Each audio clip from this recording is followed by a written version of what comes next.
Hello, my friend. Imagine driving down an empty, desolate road, the kind that stretches endlessly, where the only company you have is the hum of your car's engine. The road feels familiar, but something is off. Every turn seems to lead to another nightmare. Every shadow hides something you can't explain. From mysterious figures on the side of the highway to abandoned vehicles with no drivers in sight. There are stories that make your heart race, your hands sweat, and your mind wonder. What happens when you're alone on the road and something or someone is watching you? Story 1. Phantom Hitchhiker. It was the kind of night that made even seasoned truckers uneasy. The highway stretched endlessly ahead, illuminated only by the feeble glow of headlights. John, a long-haul trucker with decades of experience, had seen his fair share of strange things on the road. But nothing could have prepared him for this. The clock on his dashboard read 2:37 a.m. as he navigated a desolate stretch of road cutting through dense woods. The CB radio crackled occasionally, offering faint chatter from other drivers, but mostly the night was silent. Too silent. As John rounded a bend, his headlights caught a figure standing by the roadside. A young woman, dressed in a pale, flowing dress, was waving her arm in a desperate attempt to flag him down. Her long hair shimmered eerily in the headlights, and her face was pale as moonlight. Against his better judgment, John slowed his rig and pulled to the shoulder. He rolled down the passenger window and called out, "Need a lift?" The woman nodded, her expression a mix of relief and exhaustion. Without a word, she climbed into the cab. John noticed how cold the air became as she settled into the seat, clutching her arms as though trying to ward off a chill. "Where you headed?" he asked, glancing at her. "Just down the road a bit," she replied softly, her voice barely above a whisper. Her eyes remained fixed on the road ahead, refusing to meet his. John shrugged and eased the truck back onto the highway. They drove in silence, the rhythmic hum of the engine the only sound. Something about the woman's presence unnerved him. Her dress seemed out of place, like it belonged to another era, and her silence weighed heavy in the cab. After a few miles, she suddenly spoke. "You need to be careful on this road." John glanced at her, startled by the suddenness of her words. "What do you mean?" "Accidents happen here. Bad ones. People don't always make it home," she said, her voice tinged with sadness. A shiver ran down John's spine, but he forced a chuckle. "Yeah, I've heard stories about this stretch. A lot of curves, not much lighting."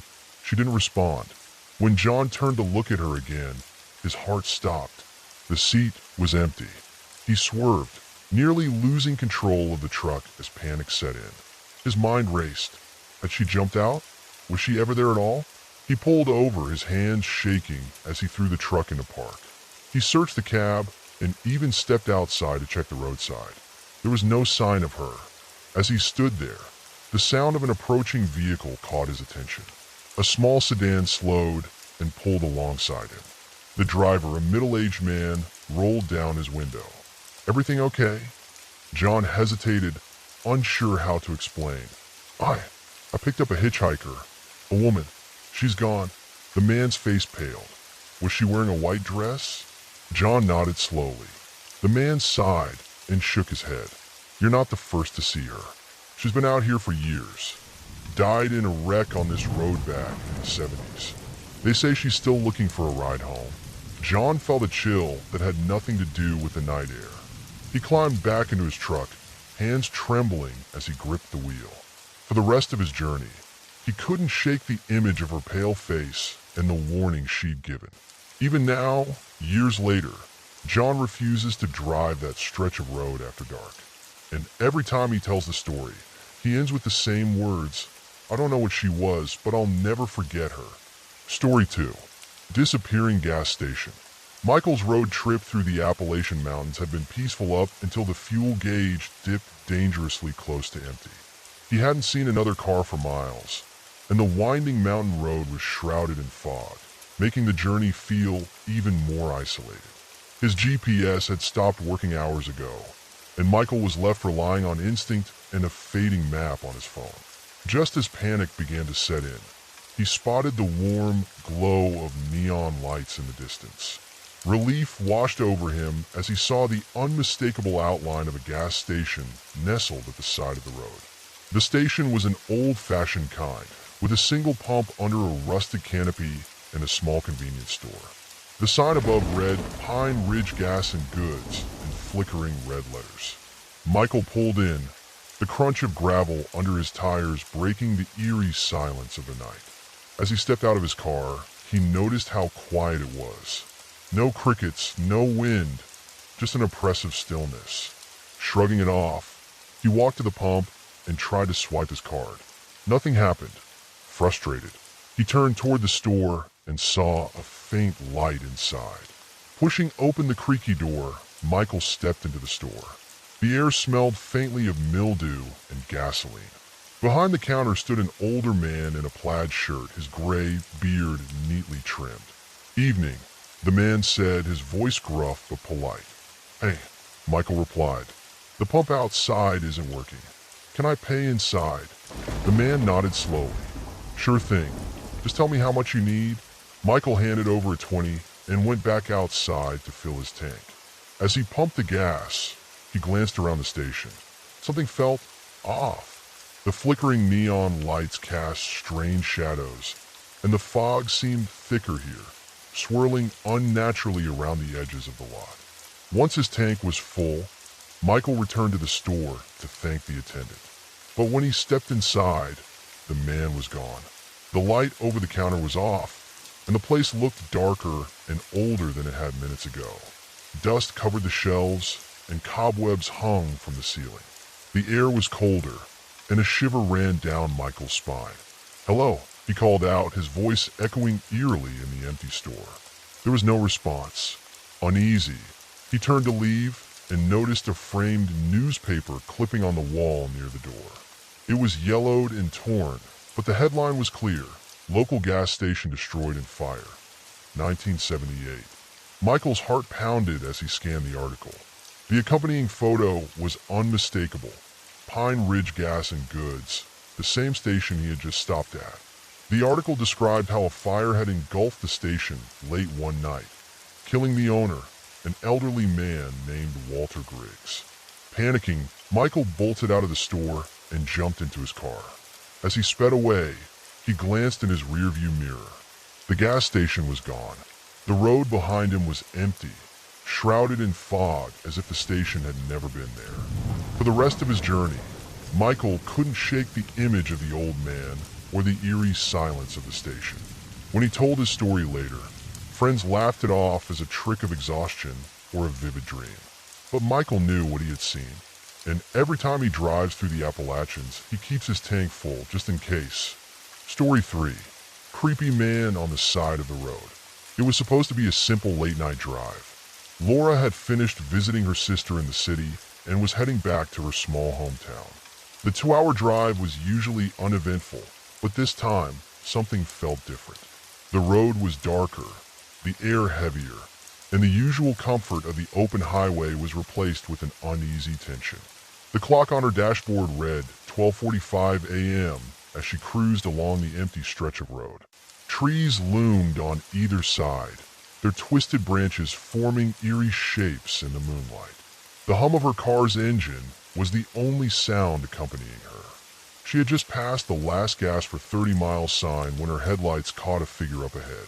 It was a man standing on the shoulder of the road, his back to her. He wore an old, tattered coat, and his hunched posture made him seem frail. Laura's heart skipped a beat. What was someone doing out here in the middle of nowhere at this hour? As her car approached, the man turned. His face was pale and gaunt, with eyes that seemed to glint unnaturally in the dim light. He raised one arm slowly, as if signaling her to stop. Laura's grip tightened on the wheel. Every instinct told her to keep driving, but something about the man's forlorn expression made her hesitate. She slowed her car and rolled down the passenger window slightly. "Are you okay?" she called out, her voice trembling. The man stepped closer, his movements slow and deliberate. "I need help," he said, his voice low and gravelly. My car broke down a little ways back. Laura glanced in her rearview mirror, but the road behind her was empty. Where is it? I didn't see anything. He hesitated. It's off the road. You wouldn't have noticed. Can you give me a ride? A chill ran down Laura's spine. There was something off about the man. His clothes, his voice, the way he looked at her. Everything screamed danger. She forced a polite smile and shook her head. I'm sorry, I'm in a rush. Maybe I can call someone for you. The man's expression darkened. His glinting eyes seemed to bore into her. You don't want to leave me out here, he said, his tone flat but laced with menace. Fear surged through Laura, and she hit the gas, speeding away before he could say another word. Her hands shook as she clutched the wheel, her eyes darting between the road and the rearview mirror. The man stood motionless in the distance, his figure growing smaller until the darkness swallowed him. But the unease didn't fade. As she drove, the road seemed to stretch endlessly, and the forest on either side grew denser. Minutes passed, then hours, or so it felt. Her phone had no signal, and the clock on her dashboard seemed frozen. And then she saw him again. The man was ahead of her, standing in the same hunched posture, his tattered coat swaying in the breeze. It was impossible. She hadn't turned off the road, and there was no way he could have gotten ahead of her. Laura slammed on the brakes, her heart hammering in her chest.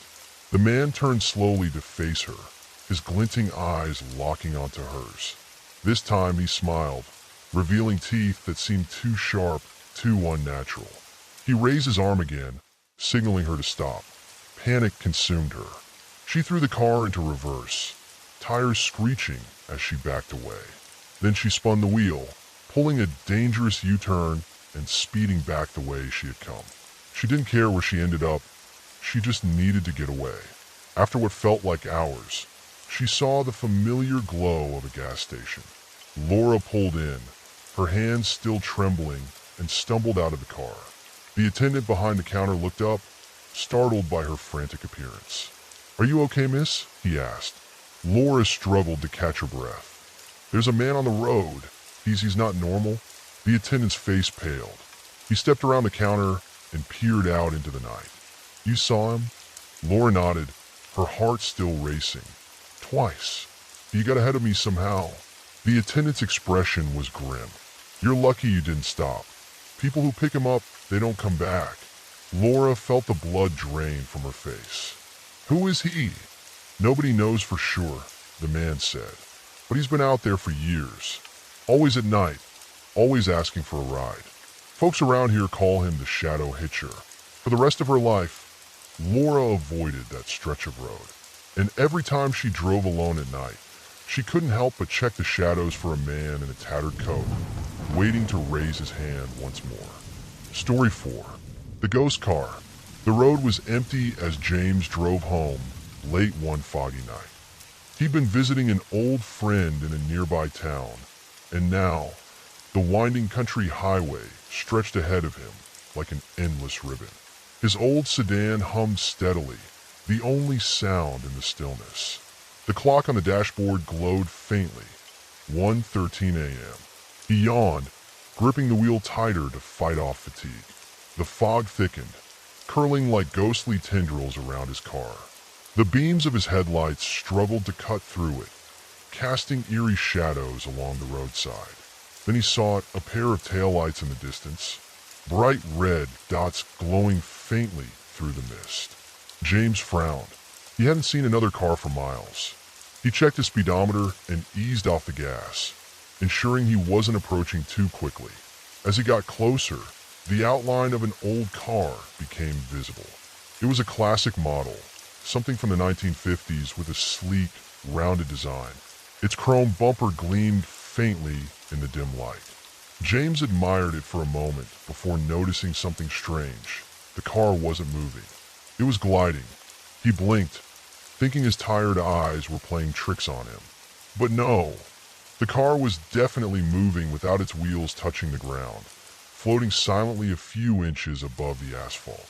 James' heart began to race. The classic car's brake lights flickered, and it began to slow. James instinctively tapped his own brakes, his tires squealing slightly as he adjusted his speed. The fog seemed to thicken around the strange vehicle, and James found himself gripping the wheel so tightly his knuckles turned white. The car's driver, or what he assumed was the driver, appeared in silhouette through the rear window. A figure sat stiffly behind the wheel, but there was something off about the posture. It was too rigid, too unnatural. James couldn't make out any details of the figure, just a dark outline. Suddenly, the car swerved to the side of the road and stopped. James hesitated but slowed his own vehicle. Curiosity warred with a deep sense of dread. Against his better judgment, he pulled over a few yards behind the classic car. Leaving his engine running, James stepped out into the cool night air. "Hey, are you okay?"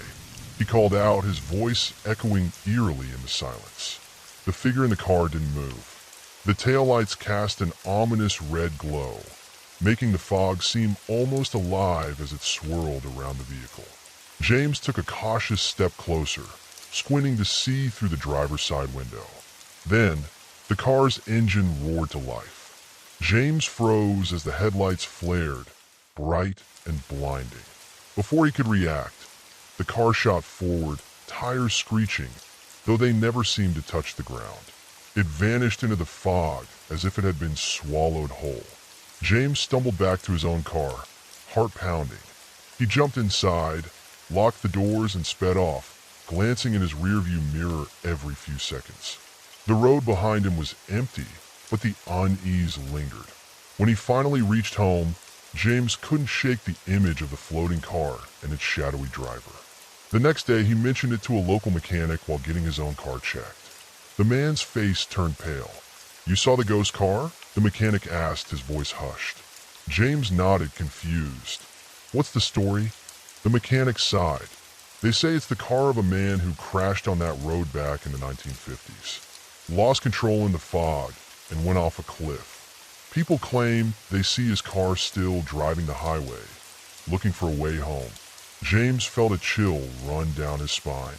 For weeks afterward, he avoided driving that stretch of road at night. And when he finally did, every pair of taillights in the distance made his pulse race, wondering if he'd see the ghost car again. Story 5. The Girl in White. The rain poured relentlessly as David drove along the deserted highway. His windshield wipers struggled to keep up, and the storm's howling winds made the night feel more ominous. It was well past midnight, and he was miles away from the nearest town. The beam of his headlights illuminated a figure standing by the roadside. David's heart skipped a beat. It was a young woman, drenched and shivering, wearing a flowing white dress. She stood motionless, her arms wrapped tightly around herself as if shielding against the cold. David slowed his car and pulled over, his concern overriding his unease. Rolling down the window slightly, he called out, "Are you okay? Do you need a ride?" The girl nodded silently, her long, dark hair clinging to her pale face. Something about her seemed off, but David dismissed the thought. She was alone in the middle of nowhere. How could he not help? She climbed into the back seat without a word, water dripping from her dress onto the upholstery. David glanced at her through the rearview mirror. Her expression was blank, her gaze fixed on something far away. "Where are you headed?" he asked, trying to sound casual. "Home," she replied, her voice soft and distant. She gave him an address in a nearby town. David nodded and focused on the road. The silence in the car was heavy, broken only by the rhythmic thrum of rain against the roof. He glanced in the mirror again, but the girl's face was obscured by shadows. A shiver ran down his spine, though he couldn't say why. When they reached the address she had given, David stopped in front of an old, dilapidated house. The windows were boarded up, and the yard was overgrown with weeds. The place looked abandoned. "Are you sure this is it?" he asked, turning to face her. But the back seat was empty. David's blood ran cold. He hadn't heard the door open or felt the car shift. The girl was simply gone. Panicked, he got out of the car and looked around, but there was no sign of her. He approached the house cautiously and knocked on the door. After a few moments, an elderly woman answered, her face etched with lines of sorrow. "Can I help you?" she asked, her voice wary. David hesitated. "I'll just give a girl a ride here. She said this was her home, but she's gone now." The woman's eyes widened, and she clutched the doorframe for support. "Was she wearing white?" she asked, her voice trembling. David nodded, confused. "Yes. Do you know her?" The woman's face paled. "That's my daughter, but she's been dead for 10 years. David's heart pounded as the woman explained that her daughter had died in a car accident on that very stretch of road. Ever since, people claimed to have seen her hitchhiking, trying to make her way back home. He didn't stay long after that. As he drove away, the rain began to ease, but the memory of the girl in white lingered. Every time David passed that highway, he couldn't help but glance at the roadside, half expecting to see her standing there once more, waiting for another ride home. Story 6. Vanishing Child. It was a chilly autumn evening when Sarah decided to take the scenic route home. The golden leaves fluttered down from the trees, blanketing the road in a warm, orange glow. She enjoyed these quiet drives through the countryside, far from the noise of the city. As the sun dipped below the horizon, the road grew darker, and the faint hum of her car was the only sound accompanying her.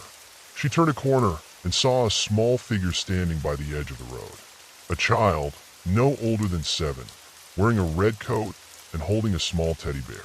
Sarah slowed her car, her heart sinking. "What is a child doing out here alone?" she muttered to herself. She pulled over and rolled down her window. "Are you okay?" she called out. The child looked at her with wide, tearful eyes. "I'm lost," the little girl said softly. "Can you help me find my mom?" Sarah's heart ached. "Of course," she said gently. "Hop in, and we'll find her together." The child climbed into the passenger seat, clutching her teddy bear tightly. Sarah noticed how cold the girl's hands were and turned up the heat in the car. "What's your name?" she asked, trying to keep the girl calm. "Emily," the child replied. "Do you remember where you last saw your mom?" Sarah asked, glancing at the girl. Emily nodded. "By the big oak tree," she said. "It's just down this road." Sarah drove slowly, scanning the roadside for any signs of the oak tree.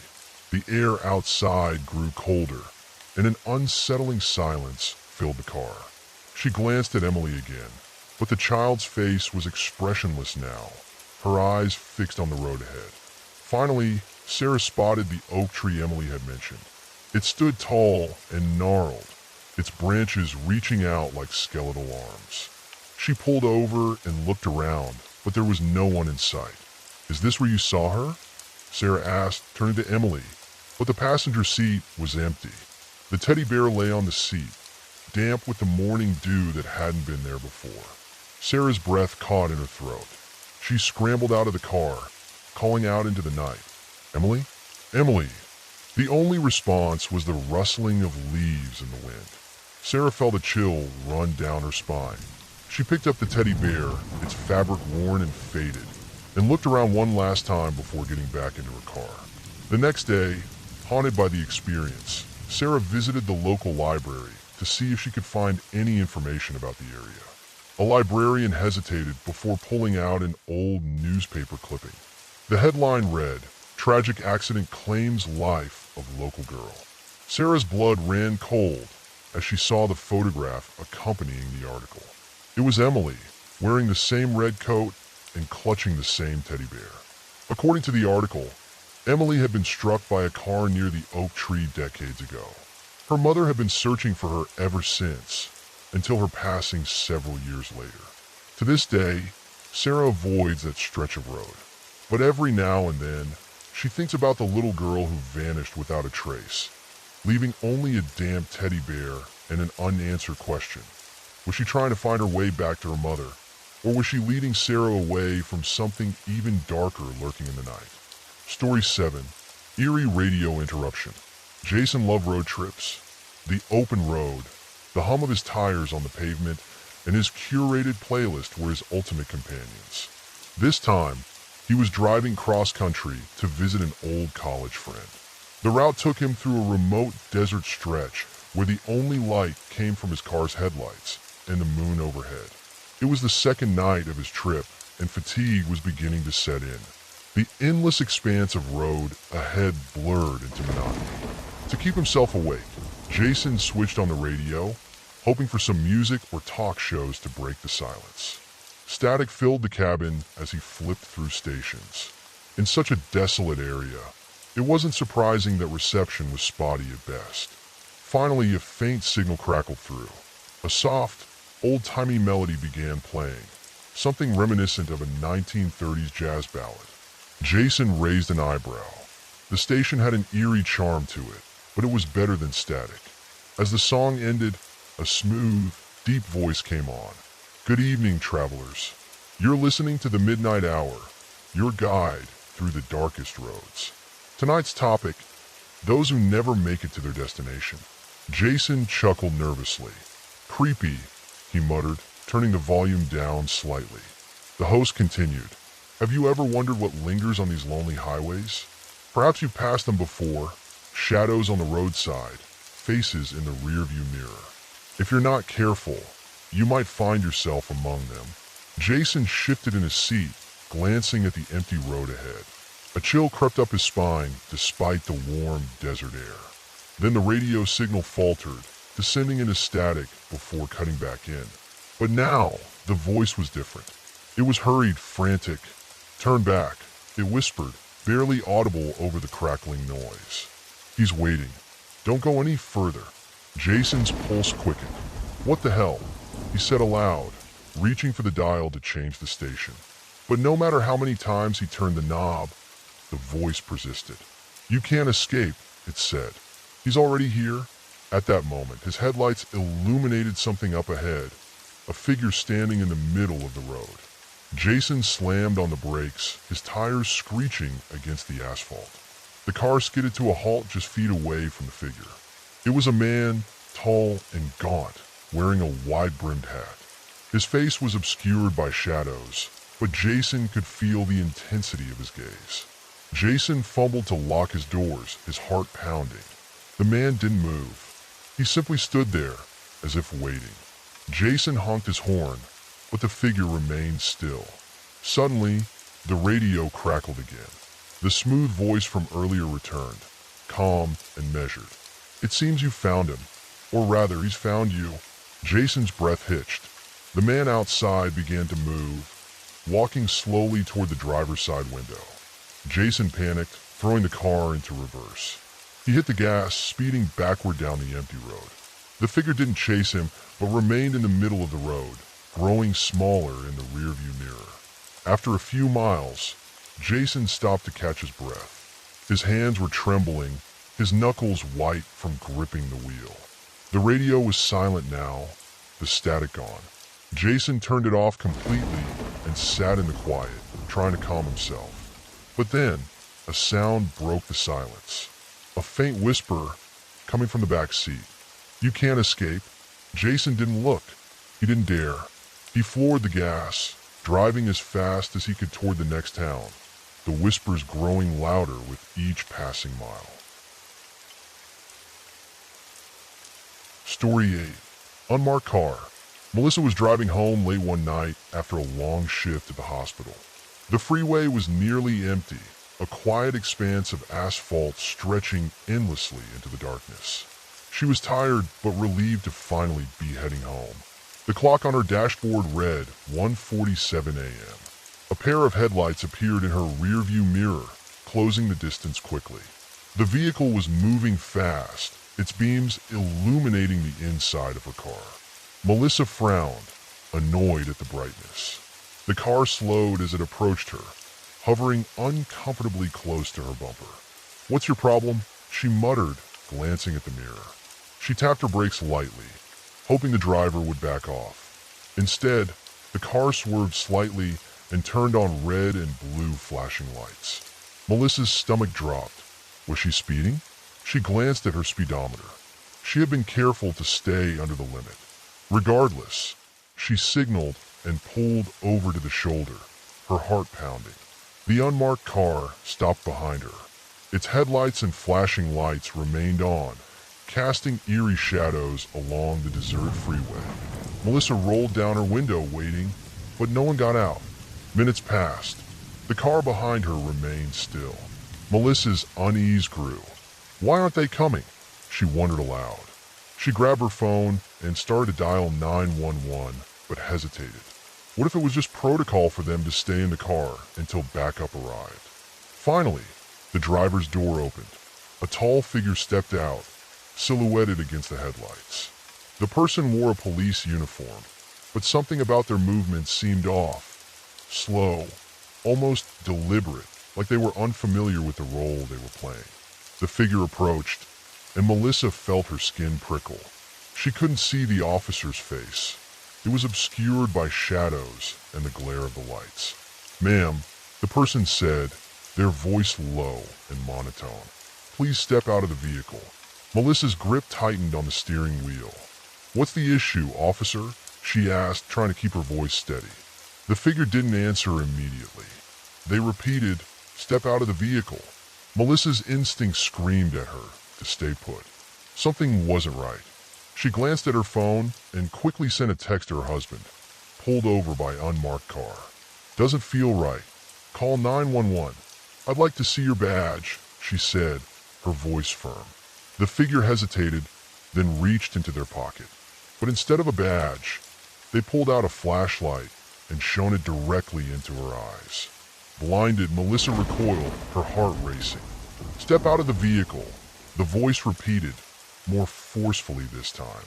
Melissa's fear boiled over into action. She slammed her windows shut, locked her doors, and threw the car into gear. She sped off, glancing in her rearview mirror to see the figure standing motionless on the shoulder, watching her disappear into the night. Her phone buzzed. It was her husband, frantic. "I called the police," he said. "They said there's no patrol in your area tonight." Melissa's blood ran cold. She didn't slow down until she reached the nearest gas station, its fluorescent lights a welcome reprieve from the darkness. She parked and called the police herself, recounting the incident in detail. They promised to send an officer to meet her. While she waited, Melissa couldn't shake the image of the figure from her mind. When the officer arrived, she described the unmarked car and the person who had approached her. The officer's expression grew grim. "You did the right thing by leaving," he said. "We've had reports of similar incidents on this stretch of road. But every time we investigate, the vehicle is gone. It's like it vanishes into thin air." Melissa never drove that freeway alone at night again.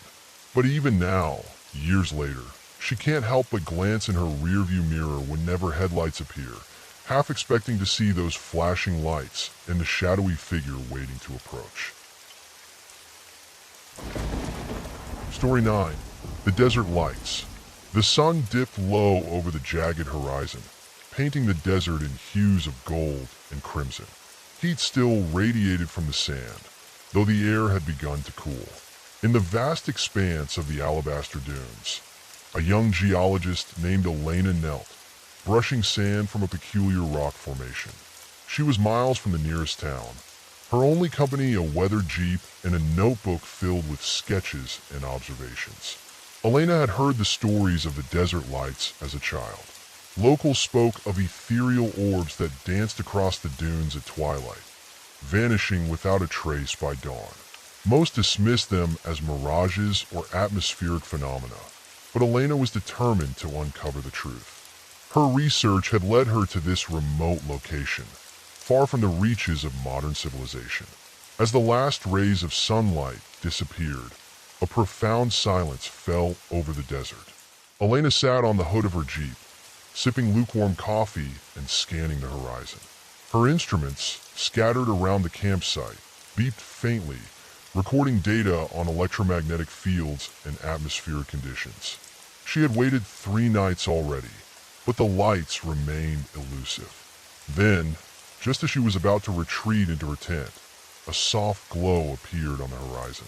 It started as a faint shimmer, like moonlight reflected on water, but grew brighter and more distinct.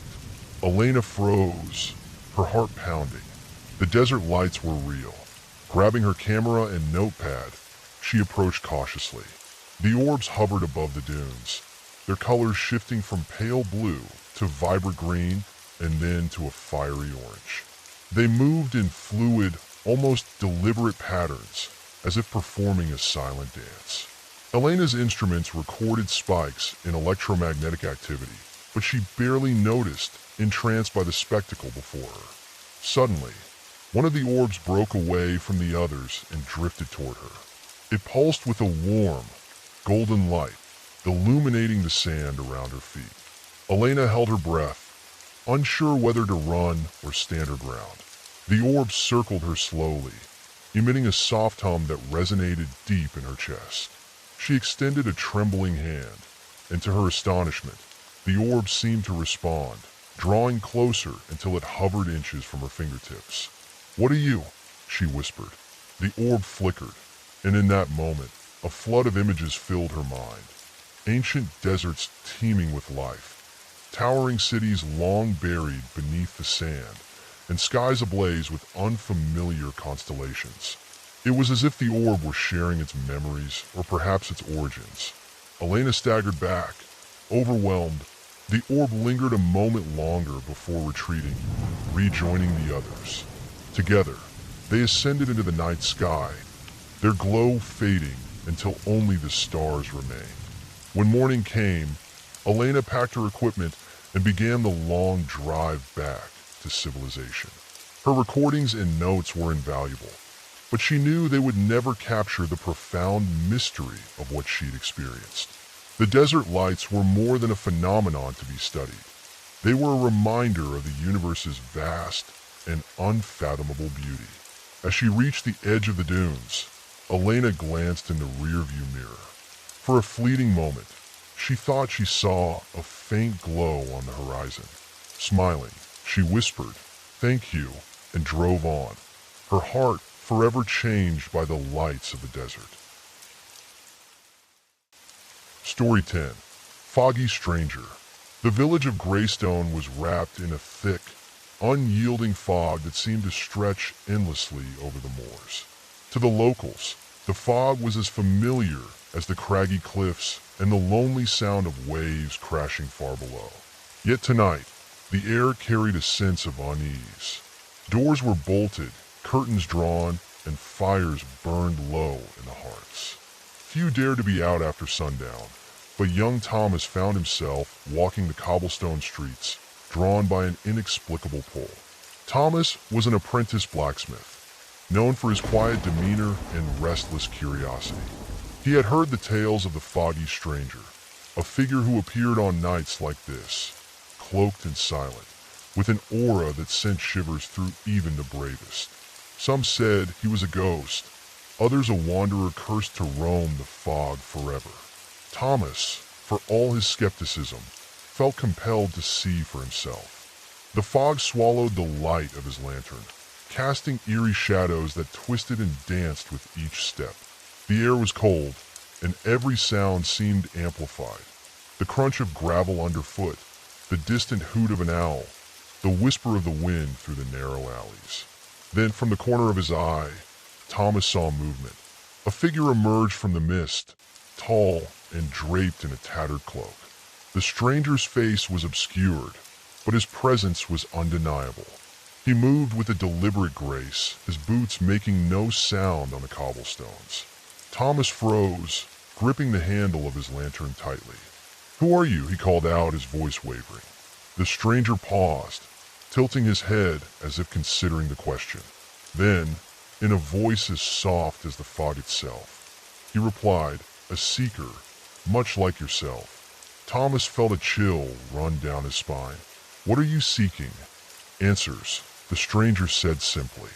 He stepped closer, and Thomas noticed a strange light emanating from beneath the cloak, dim, shifting, and otherworldly. "Do you not seek the same?" Thomas nodded hesitantly.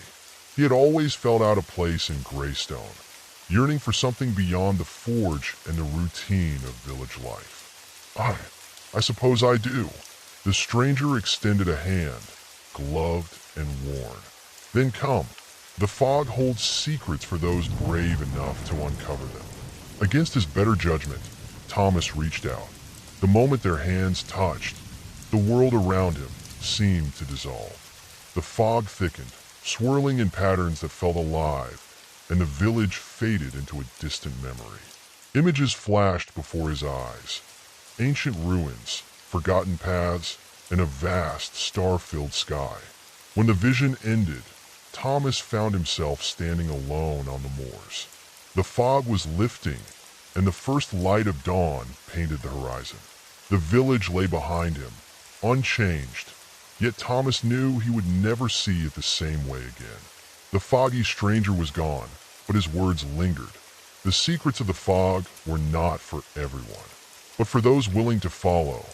They promised a glimpse of worlds beyond imagining. Story 11. The Abandoned Baby Cry. In the heart of the desolate woods known as Hollow Glen, the villagers spoke of an eerie sound that haunted the nights, the cry of an abandoned baby. Many claimed to have heard it, a soft, wailing sob that drifted through the trees, piercing the silence and sending chills down their spines. Few dared to investigate, fearing what might lie in wait. Maria, a seamstress with a heart as bold as her needlework, decided she could no longer ignore the cries. She had heard them night after night, growing louder and more desperate. While the other villagers dismissed it as a trick of the wind or the call of an animal, Maria was certain there was more to the story. Armed with a lantern and a woolen shawl, she ventured into the forest. The path in a hollow glen was narrow and overgrown, the twisted branches above forming a canopy that blocked out the moonlight. Maria's lantern cast flickering shadows that danced eerily on the forest floor. The cries began almost immediately, faint and far away, but unmistakably human. Maria's resolve hardened, and she quickened her pace. As she ventured deeper, the cries grew louder, guiding her through the maze of trees. The air grew colder, and the forest seemed to close in around her. Maria couldn't shake the feeling that she was being watched, but she pressed on. Finally, she emerged into a small clearing, illuminated by the pale glow of the lantern. At the center of the clearing lay a bundle of cloth from which the cries emanated. Maria approached cautiously, her heart pounding. Kneeling, she reached out and pulled back the folds of fabric. To her astonishment, the bundle contained not a baby, but a simple wooden doll, its painted face frozen in a sorrowful expression. The cries stopped instantly. Before Maria could make sense of what she was seeing, the air around her grew heavy. The trees seemed to shudder, and a low, guttural growl echoed through the clearing. She spun around, lantern held high, but saw nothing. Then, from the shadows, a pair of glowing eyes emerged. A creature stepped into the light, its form twisted and unnatural, like a nightmare given flesh. It let out a guttural hiss, and Maria realized the cries had been a lure. Summoning every ounce of courage, she threw her lantern at the creature. The flames erupted, casting a bright light that made the beast recoil. Seizing the moment, Maria fled, her feet barely touching the ground as she raced back to the village. She burst into the square, breathless and trembling, the cries echoing faintly behind her. The villagers gathered around, alarmed by her disheveled state.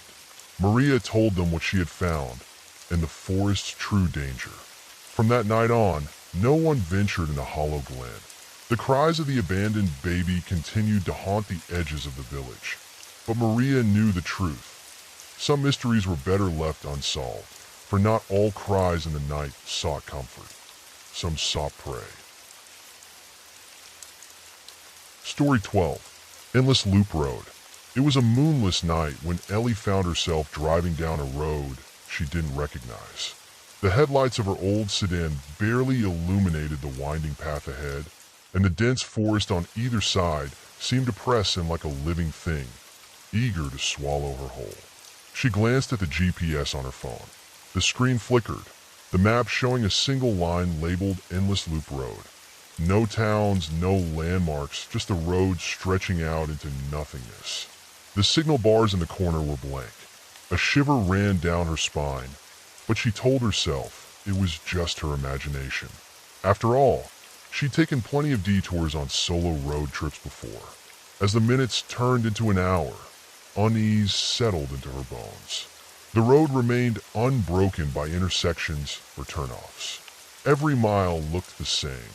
Towering trees, patches of mist clinging to the ground, and the oppressive silence broken only by the hum of her engine. She hadn't seen another car in what felt like forever. "This can't be right," Ellie muttered, tightening her grip on the steering wheel. She slowed down, scanning the roadside for any sign of civilization. A house, a gas station, anything. But there was nothing. Even the forest seemed lifeless, as if it were holding its breath. Just as she considered turning back, she spotted something up ahead, a dimly lit sign. Her heart leapt with relief. As she approached, the words became clearer. "Welcome to Endless Loop Road." The wooden sign was old and weathered, its paint peeling away, but it was undeniably the same name as the one on her GPS. Her relief turned to confusion. She was certain she hadn't passed the sign before. She slammed on the brakes and stared at it, trying to piece together the growing sense of dread. "How is that possible?" she whispered, determined to get out of there. Ellie made a U-turn. She drove faster this time, keeping her eyes fixed on the road and checking the rearview mirror for any sign of pursuit, though she didn't know what she expected to see. The trees zipped by, a blur of shadows and movement, but the road stretched endlessly ahead. After another hour, the sign reappeared. "Welcome to Endless Loop Road." This time, she screamed, slamming her fists against the steering wheel. Panic clawed at her chest. She pulled over and stepped out of the car, the chill of the night air biting at her skin. She walked to the sign and touched it, as if to confirm it was real. The wood was rough and splintered beneath her fingers. The sound of an engine broke the silence. Whipping around, Ellie saw headlights approaching from the direction she'd come. Relief flooded her. Another driver. She waved her arms, shouting, "Hey, over here!" The car slowed as it neared. It was an old sedan, identical to hers. Ellie's breath caught in her throat as the driver's face came into view. It was her. The other Ellie stared back at her, wide-eyed and pale, her lips moving as if shouting the same words. Before Ellie could react, the car sped past, disappearing into the darkness. She stood frozen, her mind racing. Was it a hallucination? A trick of the light? She climbed back into her car, her hands trembling, and started driving again, unsure of what else to do. Hours blurred into days. The road offered no escape, no end, only the sign reappearing at irregular intervals. Each time, the other car grew closer, its driver's expression more desperate. Ellie lost track of how many times she'd passed the sign or seen her doppelganger. Then one night, she saw something new, a figure standing in the middle of the road. She slammed on the brakes, the tires screeching against the asphalt. The figure was cloaked in shadow, its face obscured, but it raised a hand and pointed ahead. "In the loop," it said, its voice resonating in her mind rather than her ears. "How?" Ellie screamed. "What do you want from me?" The figure stepped closer, and as it did, Ellie realized it wasn't a stranger. It was her, yet not her, an older version, gaunt and hollow-eyed, as if years of torment had drained her. The other Ellie's lips curled into a sad smile. "Break the cycle," the older version whispered. "Or become me?" Before Ellie could respond, the figure dissolved into mist, leaving her alone on the road once more. Her heart pounded as she gripped the steering wheel, staring into the unending darkness ahead. This time, when the sign appeared, she didn't stop. She didn't turn back. She floored the gas pedal and raced past it, refusing to look at the reflection in her rearview mirror. She didn't know what lay beyond the endless loop road, but she was determined to find out, or die trying.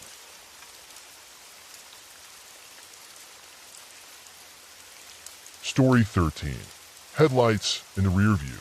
The night was dense, a velvet darkness clinging to the highway like an unwelcome shadow. Alex's hands gripped the steering wheel tightly, the leather cool and reassuring beneath her fingers. The old sedan hummed steadily as it carved through the empty stretch of road, its headlights illuminating the world in brief, fleeting moments. But it wasn't the road ahead that held her attention. It was the headlights in the rear view. They had appeared an hour ago, distant pinpricks in the black. At first, she thought nothing of them. After all, she wasn't the only one traveling through this lonely expanse. But as the miles ticked by and the clock on the dashboard edged closer to midnight, the lights didn't waver. They didn't pass her or fall behind. They just lingered, ever present, as if tethered to her by some invisible thread. Alex's foot pressed a little harder on the gas pedal. The speedometer climbed steadily, the engine protesting with a low growl. Still, the headlights followed unwavering. She tried to tell herself it was nothing. Maybe they were just another traveler heading to the same nowhere she was. But the pit in her stomach told a different story. A sign loomed out of the darkness, its reflective surface catching the beam of her headlights. Next exit, 2 miles. Relief washed over her. She didn't care where it led. She just needed to get off the highway, to lose whoever was behind her. She took the exit sharply, the tires squealing in protest as the car veered onto a smaller, unlit road.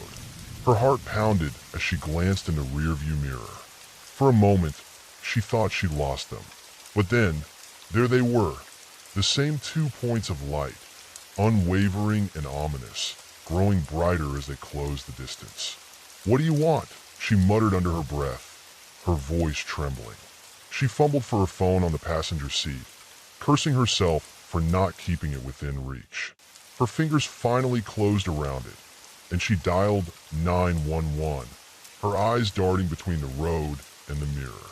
The line crackled as it connected. 911, what's your emergency? Someone's following me, Alex blurted, her voice rising with panic. I'm on, she faltered, realizing she had no idea where she was. I just took an exit off Highway 47. I think it's a back road now. They've been following me for over an hour. Stay calm, the operator said, their voice steady. Can you see the vehicle behind you? Alex glanced again. The headlights were closer now. Too close. No, just the lights. I can't make out the car. Okay, keep driving. I'm sending officers to your location. Can you describe anything unusual about the lights? She opened her mouth to respond, but the question hung in the air unanswered. The lights behind her began to flicker, as if they were shorting out. Then, without warning, they disappeared entirely, leaving only the oppressive darkness. Alex's heart thudded against her ribs. She glanced over her shoulder, her foot instinctively lifting off the gas. The road behind her was empty. No headlights, no car. Just an endless void. They're gone, she whispered into the phone, her voice barely audible. I don't know where they went. Keep driving, the operator urged. We're tracking your location. Help is on the way. Alex nodded, even though they couldn't see her. Her grip on the wheel tightened as she pressed on, the silence in the car now deafening. She couldn't shake the feeling that something was wrong, that the darkness itself was watching her. Suddenly, the car sputtered. The engine groaned and then died, the headlights flickering out. The sedan coasted to a stop, the silence complete now, save for her own ragged breathing. She fumbled with the ignition, turning the key again and again, but the engine refused to come back to life. And then she saw them, 2 pinpricks of light, not in the mirror this time, but ahead of her, glowing faintly in the distance. They weren't headlights. They were too small, too dim. They hovered unnaturally, like eyes watching her from the abyss. The phone slipped from her fingers as the lights began to move, gliding closer, slow and deliberate. Alex's chest tightened, her instincts screaming at her to run. But there was nowhere to go, no escape from the encroaching darkness and the unblinking lights. As they closed in, a low, guttural hum filled the air, vibrating through her bones. And in that moment, Alex realized the headlights hadn't been following her. They had been leading her.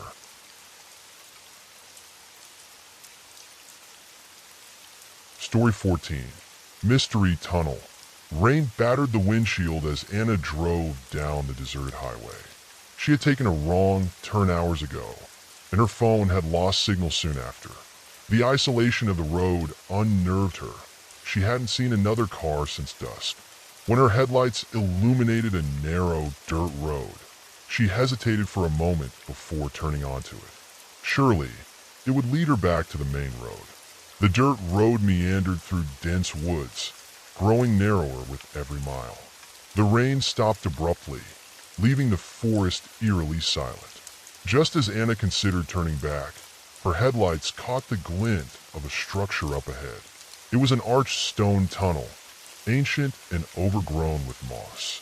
A rusted sign nearby read, "Do not enter after dark." Anna's heart raced. The tunnel yawned ahead, its blackness impenetrable.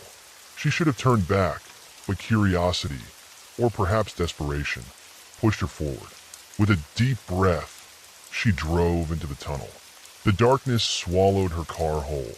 Her headlights barely penetrated the inky blackness. The tunnel was unnaturally quiet, the hum of her engine amplified in the confined space. Suddenly, the car lurched as if it had struck something, but the road appeared smooth. The steering wheel became unresponsive, and Anna slammed on the brakes. The car stopped, but the headlights flickered and died, plunging her into darkness. Anna fumbled for her phone, using its dim light to scan her surroundings. The air was damp and carried a faint metallic smell. She stepped out cautiously, her shoes splashing in shallow puddles. The tunnel stretched endlessly in both directions, yet the entrance was nowhere to be seen. As she turned to return to the car, a low whisper echoed through the tunnel. Anna froze. "Hello," she called out, her voice trembling. The whispering grew louder, a cacophony of unintelligible murmurs that seemed to come from every direction. Suddenly, a faint light appeared far ahead. It flickered like a lantern, growing brighter as it approached. Anna's pulse quickened. She darted back to the car, but the doors wouldn't budge, as if sealed shut. The whispers grew into a chilling chant, and the light advanced steadily. Anna had no choice but to run toward the other end of the tunnel. As she sprinted, she noticed strange carvings on the walls, symbols that glowed faintly under the light of her phone. The chants grew deafening, reverberating through the tunnel and in her skull. She tripped and fell, scraping her knees on the rough stone floor. When Anna looked up, the light was upon her. It wasn't a lantern, it was an orb, pulsating with an unnatural energy. The chant ceased abruptly as the orb hovered before her. A figure emerged from the darkness behind it, cloaked in shadows. "You shouldn't have come here," the figure said in a voice that sounded ancient, like cracking stone. Its face was hidden, but its presence radiated power and menace. "I am lost," Anna stammered, trembling. The figure raised a hand, and the orb dimmed. "This tunnel was sealed for a reason," it said. "It connects worlds that should remain apart. Leave now, if you value your life." Before Anna could respond, the tunnel around her shifted. The walls crumbled and reformed, and a blinding light forced her to shut her eyes. When she opened them, she was back on the highway, her car idling by the side of the road. The rain had stopped, and the night was silent once more.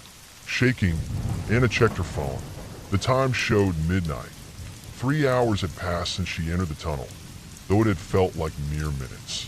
She drove away quickly, not daring to look back. To this day, Anna avoids back roads and tunnels.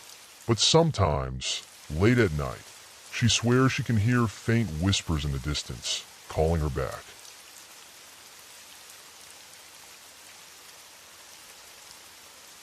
Story 15. Shadowy Passenger. The last train of the night screeched into the station, its brakes crying out against the silence. The platform, dimly lit by flickering fluorescent bulbs, stretched into the dark, empty save for Evelyn, who clutched her coat tightly against the biting cold. The air smelled faintly of damp concrete and machine oil, the signature aroma of this forgotten corner of the city. Evelyn stepped aboard, her heels clicking against the metal floor. The train car was as desolate as the station, its yellowed plastic seats glinting under the dim overhead lights. She chose a spot near the middle and sank into the seat, her reflection in the window faint and ghostly. Outside, the city blurred past, a kaleidoscope of neon signs and graffiti-laden walls. She glanced at her phone. No service. Typical. With a sigh, she leaned her head back, the hum of the train lulling her into a semi-trance. It started as a flicker, a shadow in the corner of her vision. She dismissed it as a trick of the light, but then it moved. Evelyn sat up straight, her heart thudding. The shadow lingered in the aisle, just beyond the reach of the pale light. "Hello?" she called out, her voice trembling slightly. The shadow didn't respond. Instead, it shifted, taking on a vaguely human form. Evelyn's grip tightened on her bag. She considered changing cars, but hesitated. Something about the figure rooted her in place, a mix of fear and curiosity. The train jerked, plunging briefly into a tunnel. The lights flickered, and when they returned, the shadow was gone. Evelyn exhaled a shaky breath, convincing herself she'd imagined it. Stress, fatigue, a long day could play tricks on the mind. But then came the whisper. It was faint, almost indiscernible over the clatter of the train. A single word, or perhaps a name. Evelyn. Her blood ran cold. She scanned the car. It was empty, save for her. "Who's there?" she demanded, her voice stronger this time. No answer, only the rhythmic thud of the train over the tracks. The train emerged from the tunnel, the city lights illuminating the interior once more. Evelyn's eyes darted to the reflection in the window. Behind her, a figure sat hunched in the far corner. Its features were indistinct, as though carved from shadow, but its eyes glowed faintly, a sickly amber hue. Heart pounding, Evelyn twisted around. The seat was empty. Her breath came in shallow gasps as she turned back to the window. The figure was still there, closer now, its glowing eyes fixed on her. "What do you want?" she whispered. The train began to slow, approaching the next station. Evelyn grabbed her bag, ready to bolt the moment the doors opened. But the figure spoke again, its voice low and resonant, reverberating through the car. "You can't run from me." The train screeched to a halt. The doors hissed open, revealing a platform cloaked in an unnatural fog. Evelyn didn't hesitate. She darted out, her heels skidding on the slick surface. The platform was deserted, the fog swallowing everything beyond a few feet. Behind her, the train's doors slid shut.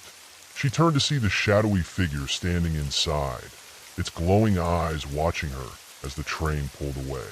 The station was eerily silent. No announcement, no distant hum of another train. Evelyn's phone buzzed. She looked down to see a single notification, a photo. It was of her, sitting on the train, the shadowy figure looming just behind her. The photo disappeared, replaced by a single message. "See you soon."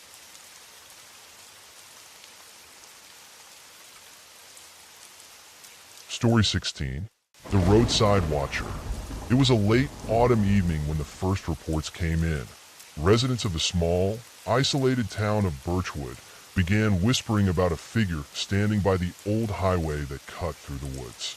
"He's always there," they'd say, just standing and watching. The highway had long been a relic of the past, replaced by a modern bypass. It was rarely used except by the occasional traveler seeking a shortcut or a local cutting through to the next town. The figure appeared near an old mile marker, mile 66.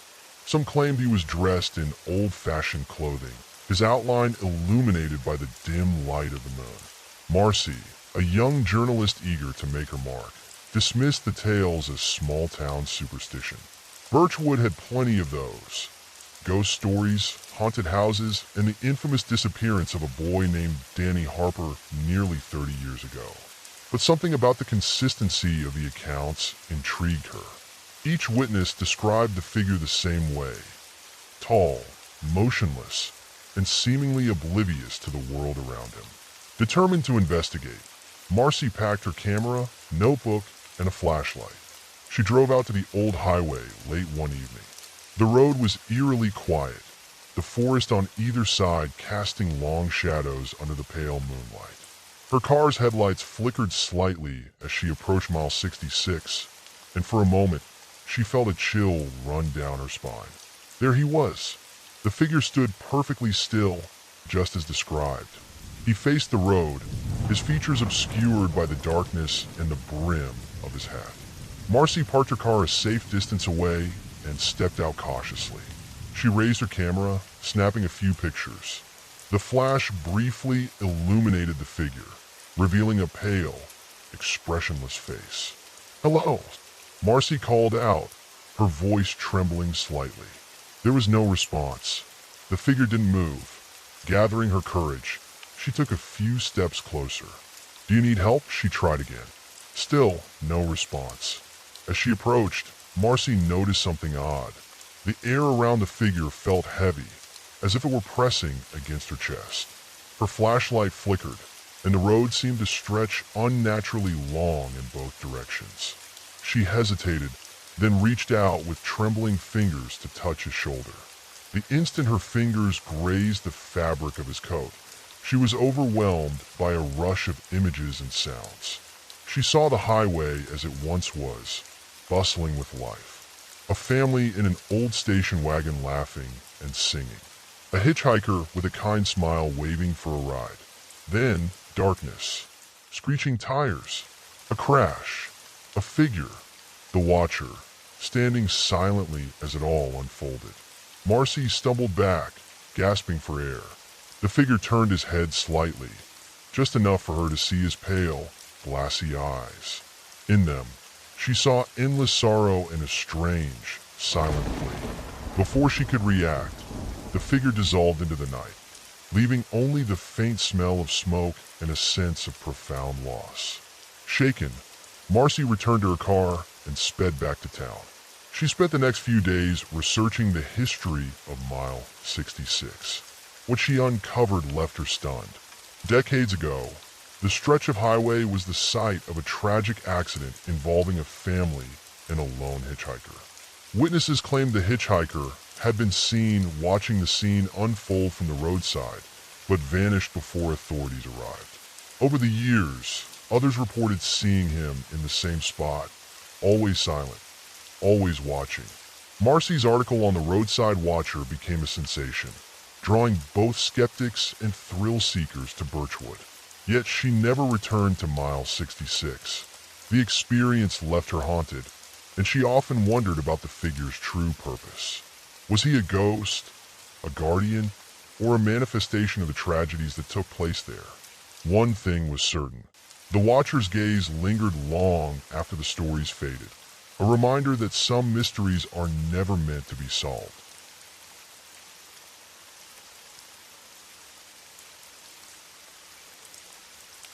Story 17, Ghost Rest Stop.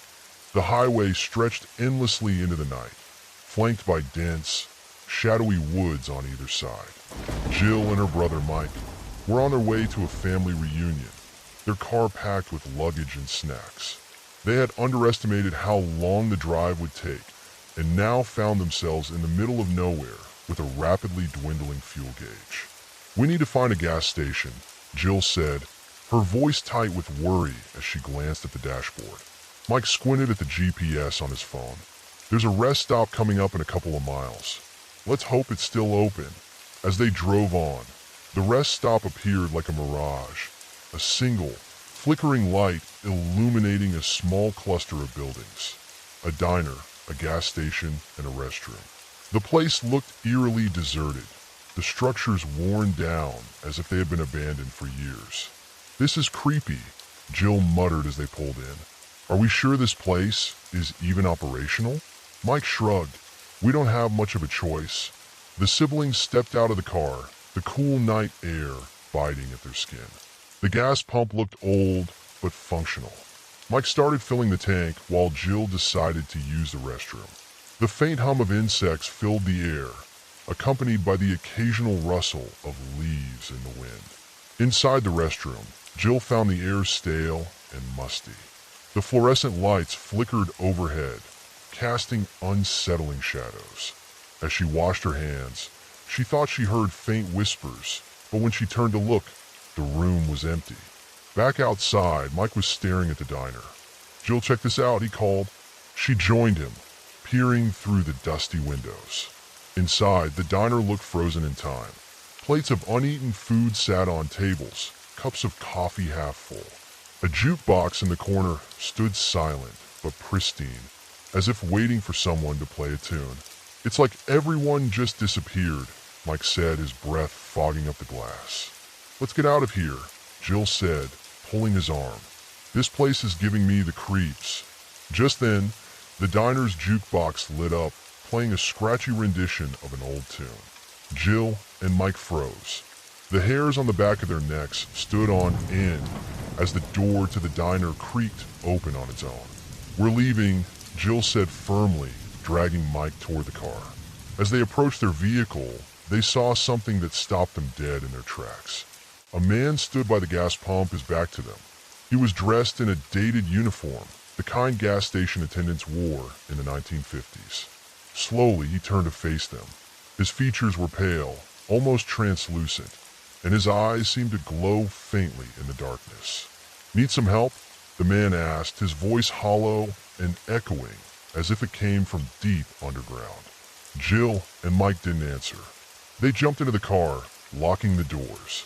Mike floored the gas pedal, and the car sped away from the rest stop, the attendants' glowing eyes following them until they disappeared around the bend. Breathing heavily, Jill finally broke the silence. "What the hell was that?" Mike shook his head, his hands gripping the steering wheel. "I don't know, but we're not stopping again until sunrise." The next day, they told their story to a gas station attendant at a nearby town. The man's face grew pale. "You're not the first to see it," he said grimly. "That rest stop was shut down decades ago after a fire killed everyone inside the diner. People say the ghosts of the victims still linger there, replaying their final moments." Jill and Mike exchanged horrified looks, vowing never to drive that route again. Yet, every now and then, when they closed their eyes, they could still see the glowing gaze of the ghost rest stop's eternal attendant, watching them from the shadows.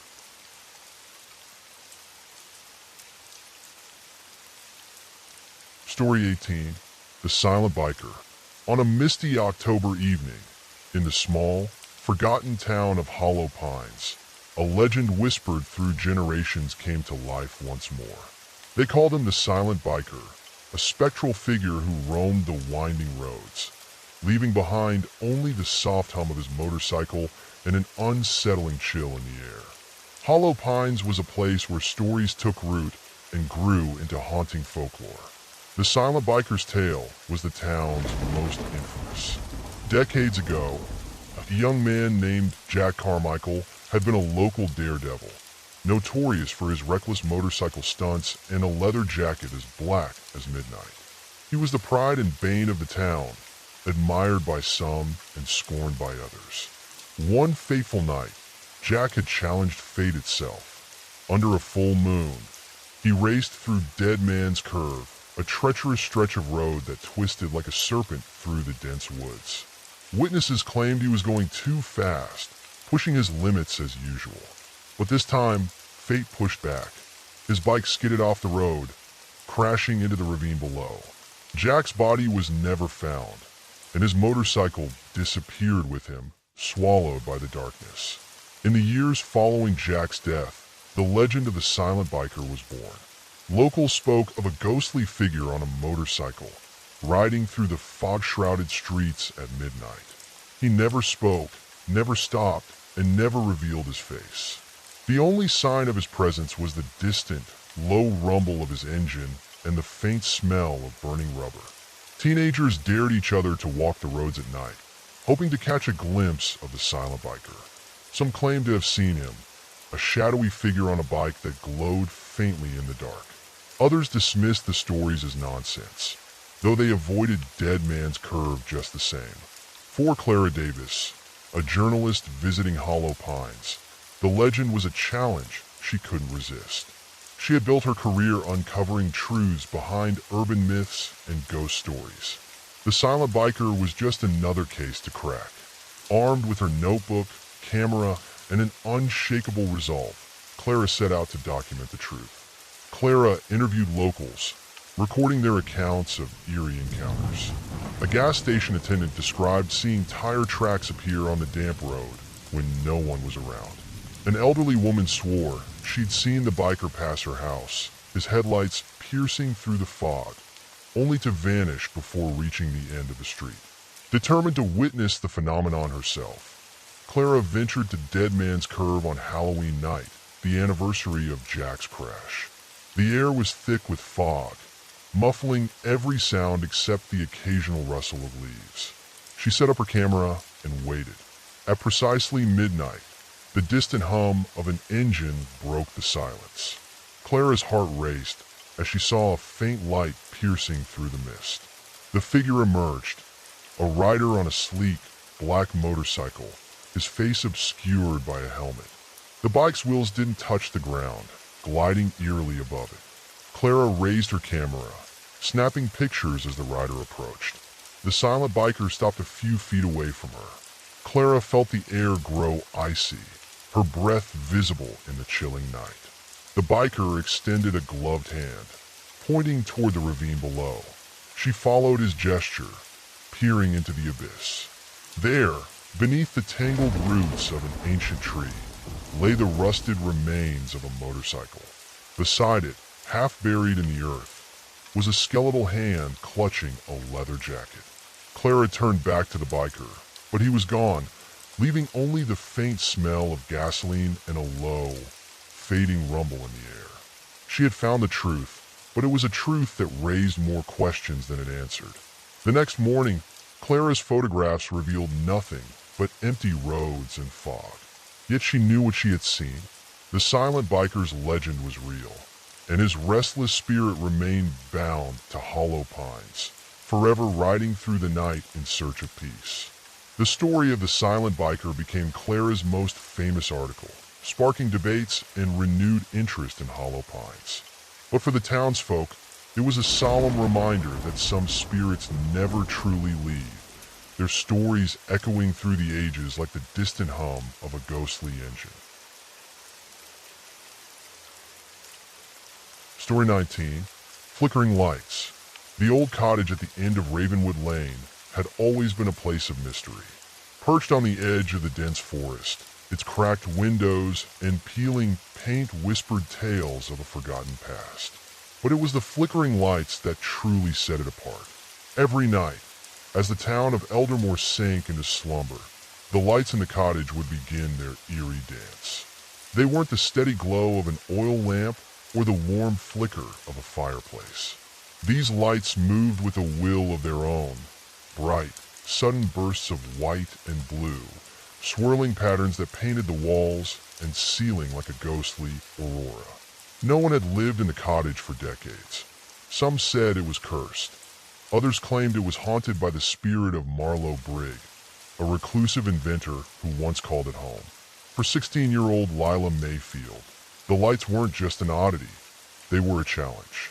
"I'm going to find out what's causing them," she declared one crisp autumn evening to her best friend, Theo. Theo, always the cautious one, frowned. "People have tried Lila. It's probably just some electrical thing, or, I don't know, swamp gas." "There's no swamp for miles, Theo.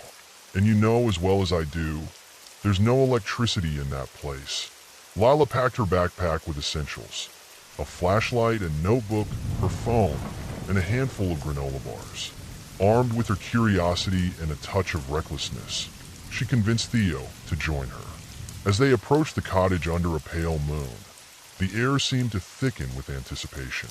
The first light appeared as they crossed the threshold, an electric blue flash that illuminated the dusty interior. "Whoa," Theo whispered, his breath visible in the sudden chill. The lights danced around them, brighter and more vivid than ever. They seemed almost alive, pulsing with an energy that defied explanation. Lila held up her phone to record, but the screen went black. "Did your phone just die?" Theo asked, his voice tinged with nervousness. Before Lila could answer, the lights converged in the center of the room, forming a swirling orb. It grew brighter, forcing them to shield their eyes. And then, with a sound like 1,000 whispers, the orb spoke. "Who dares disturb the sanctuary of Marlowe Brigg?" Theo bolted for the door, but Lila stood her ground, her heart pounding. "We mean no harm," she said. "We just want to understand." The lights dimmed, and the orb hovered closer. Curiosity, a double-edged blade. You seek answers, but do you know the cost? Lila swallowed hard. What cost? The orb seemed to sigh. Marlowe Brigg was no ordinary man. His experiments touched realms beyond understanding. What you see are remnants of his work, energy trapped between worlds. To tamper with it is to invite chaos. Lila felt a shiver run down her spine. Can it be stopped? Only if his journal is found. It holds the key to undoing what he began. The lights dimmed further, leaving Lila and Theo in near darkness. The orb whispered one final word: beware. The next morning, the townsfolk were buzzing with rumors. Lila and Theo didn't say a word about their encounter, but Lila's resolve only grew stronger. The answers lay somewhere in Marlowe Brigg's journal, and she was determined to find it, no matter the cost. As for the flickering lights, they continued their nightly dance, a ghostly reminder of the secrets that lingered in the old cottage. Story 20. Highway to Nowhere. The Highway 46 stretch between Ridgepoint and Silver Hollow was infamous. Locals called it the Highway to Nowhere because of the way it seemed to stretch endlessly into darkness, with no landmarks, no stops, and no signs of life. Travelers who dared to take it at night often reported strange phenomena. Phantom headlights in the rearview mirror, sudden chills, and a voice on the radio that whispered in languages no one could understand. But for 23-year-old Elena Cross, the highway was her only option. She had to make it to Silver Hollow by morning, and the detour through the mountains would add hours she couldn't spare. As she merged onto the empty highway under the pale glow of her car's headlights, she noticed the silence. No hum of crickets, no rush of the wind, just an eerie stillness that pressed against her ears. She shook off the unease, turned up the radio, and focused on the road ahead. 2 hours in, the radio crackled. Lost turned back. Elena frowned and tapped the dial. The voice disappeared, replaced by static. She glanced at the dashboard clock. 2:46 a.m. It had been 2:46 for the past 30 minutes. Her hands tightened on the wheel. Okay, this is weird. The highway stretched endlessly before her, the same two-lane road bordered by dark forests. No exits, no signs, no mile markers. Her gas gauge, which had been half full when she started, now hovered dangerously close to empty. Then she saw it, a pair of taillights ahead, glowing faintly in the distance. Relief flooded her chest. Another driver. Elena pressed the gas, eager to catch up. But no matter how fast she drove, the taillights remained the same distance ahead, always just out of reach. She flipped her high beams. The taillights flickered and vanished. Her breath hitched. She pulled to the side of the road, gripping the steering wheel tightly, and scanned her surroundings. The darkness outside seemed thicker, almost alive. She reached for her phone, but it displayed no signal. A sharp knock on her window made her jump. A man stood outside, his face shadowed by the dim light of her car. He wore an old, tattered jacket and a hat that obscured his eyes. "Need some help?" he asked, his voice gravelly and calm. Elena hesitated. I think I'm lost." The man nodded slowly. "You're on the highway to nowhere. Happens to folks sometimes. Is there a way out?" "Depends," he said, scratching his chin. "The highway doesn't let you go until it's ready. But there's a diner about 5 miles up. They might have answers." Before she could respond, the man turned and walked into the darkness, disappearing as quickly as he had appeared. Elena hesitated but started the car and drove on. Just as the man had said, a neon sign flickered to life in the distance. Nowhere Diner. Open 24 hours. The parking lot was empty except for a rusted truck that looked older than she was. She stepped inside, greeted by the smell of coffee and the faint hum of an old jukebox. A woman behind the counter smiled at her, but the smile didn't reach her eyes. Coffee. Elena nodded, sliding into a booth. The woman poured her a cup and sat across from her, staring intently. "You're trying to leave, aren't you?" the woman asked. "Yes," Elena replied. "How do I get off this road?" The woman leaned closer. "The highway keeps people who aren't ready to leave. It's a test. You'll know when you've passed." Elena frowned. "What kind of test?" The woman didn't answer. Instead, she pointed to a clock on the wall. It was 2:46. The lights flickered and the diner vanished. Elena was back in her car, parked in the middle of the highway. The clock on the dashboard changed to 3 a.m., and the first faint glow of dawn appeared on the horizon. The road ahead seemed different now. Shorter, clearer, like it had finally decided to let her go. As Elena drove towards Silver Hollow, she glanced in the rearview mirror. The taillights were back, but this time, they faded into the morning mist, leaving her with a lingering question. Had she passed the test, or had the highway simply grown tired of her? Story 21. Vanishing Convoy. The convoy was supposed to be routine. A line of 6 military trucks carrying supplies and personnel was tasked with crossing the desolate stretches of the Barrens, a vast, uncharted desert known for its unpredictable sandstorms and eerie silence. Captain Laura Maddox had led dozens of missions like this, but something about this one felt wrong. "All systems check," she said in her radio, her voice steady despite the growing unease in her chest. "Truck 1, all good. Truck 2, clear. Truck 3, ready." The confirmations came in one by one, but as Truck 6 driver chimed in, the radio crackled, cutting his words into static. "What was that, 6? Maddox asked. The static cleared. Sorry, Captain. Just some interference. We're good to go."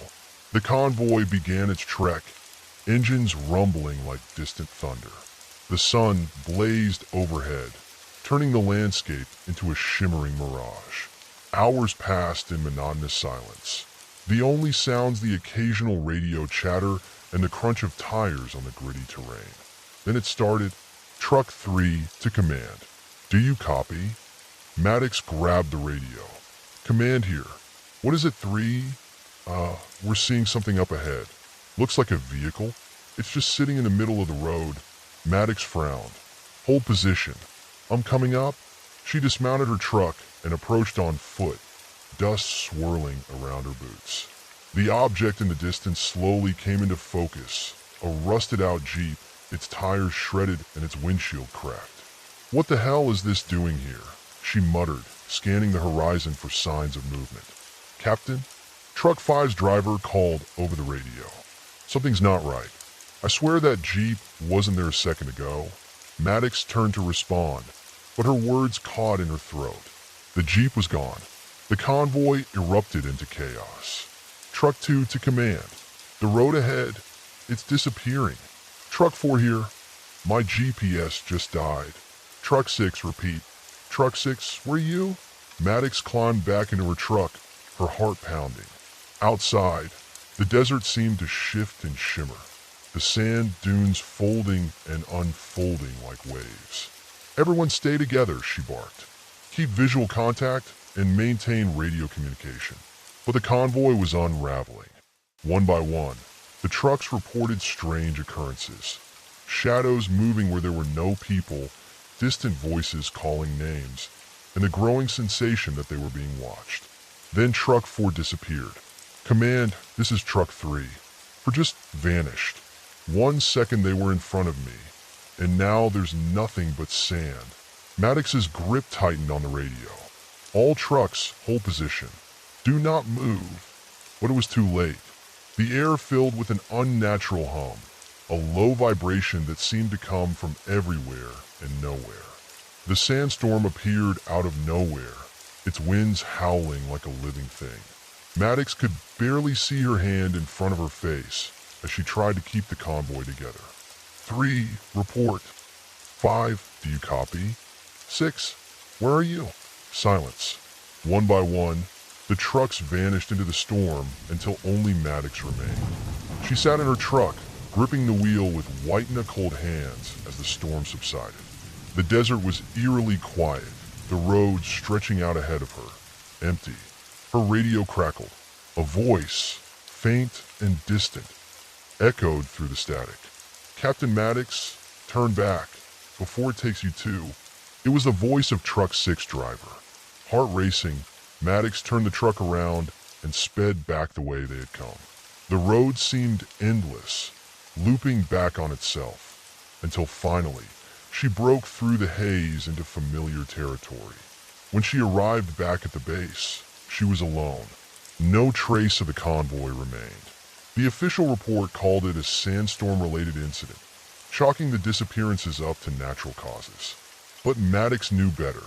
Late at night, when the desert wind howled outside her window, she could still hear their voices, faint whispers calling her name. Somewhere out there, the convoy was still driving, lost in a place where time and reality blurred, a highway where the living and the vanished intertwined, and it was waiting for her to return.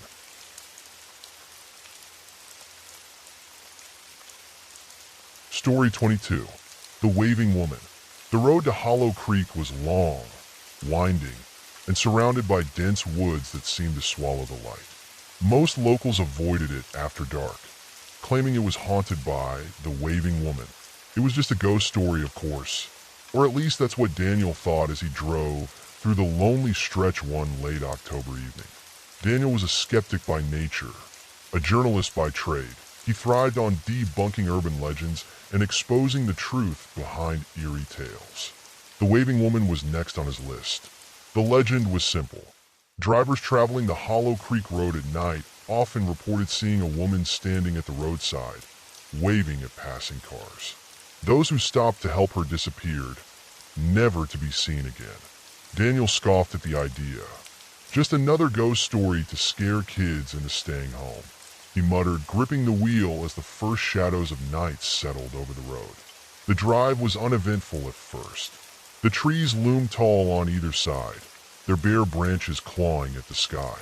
The only sounds were the hum of his engine and the occasional crunch of leaves beneath his tires. Then he saw her. A woman stood on the shoulder of the road, her silhouette illuminated by his headlights. She wore a long white dress that fluttered in the breeze, her dark hair obscuring her face. One hand was raised in a slow, deliberate wave. Daniel's heart skipped a beat. It's just someone stranded, he told himself. But as he slowed the car, something felt off. The woman didn't move as he approached, her hands still raised in that eerie wave. Her posture was unnaturally stiff, as though she were frozen in time. Daniel rolled down his window cautiously. "Hey, do you need help?" She didn't respond. The closer he looked, the stranger she seemed. Her dress wasn't white. It was gray, frayed at the edges and covered in dark stains. Her hair hung limply, dripping as though she had just emerged from water. A chill ran down Daniel's spine. He suddenly noticed the air around him had grown cold, his breath visible in the night. "Ma'am?" he called again, his voice trembling. Her head snapped toward him. For the first time, Daniel saw her face, or what was left of it. Her eyes were sunken hollows, her skin pale and waterlogged. Her lips curled into a smile that was too wide, too unnatural. Daniel slammed the gas pedal, his tires screeching as he sped away.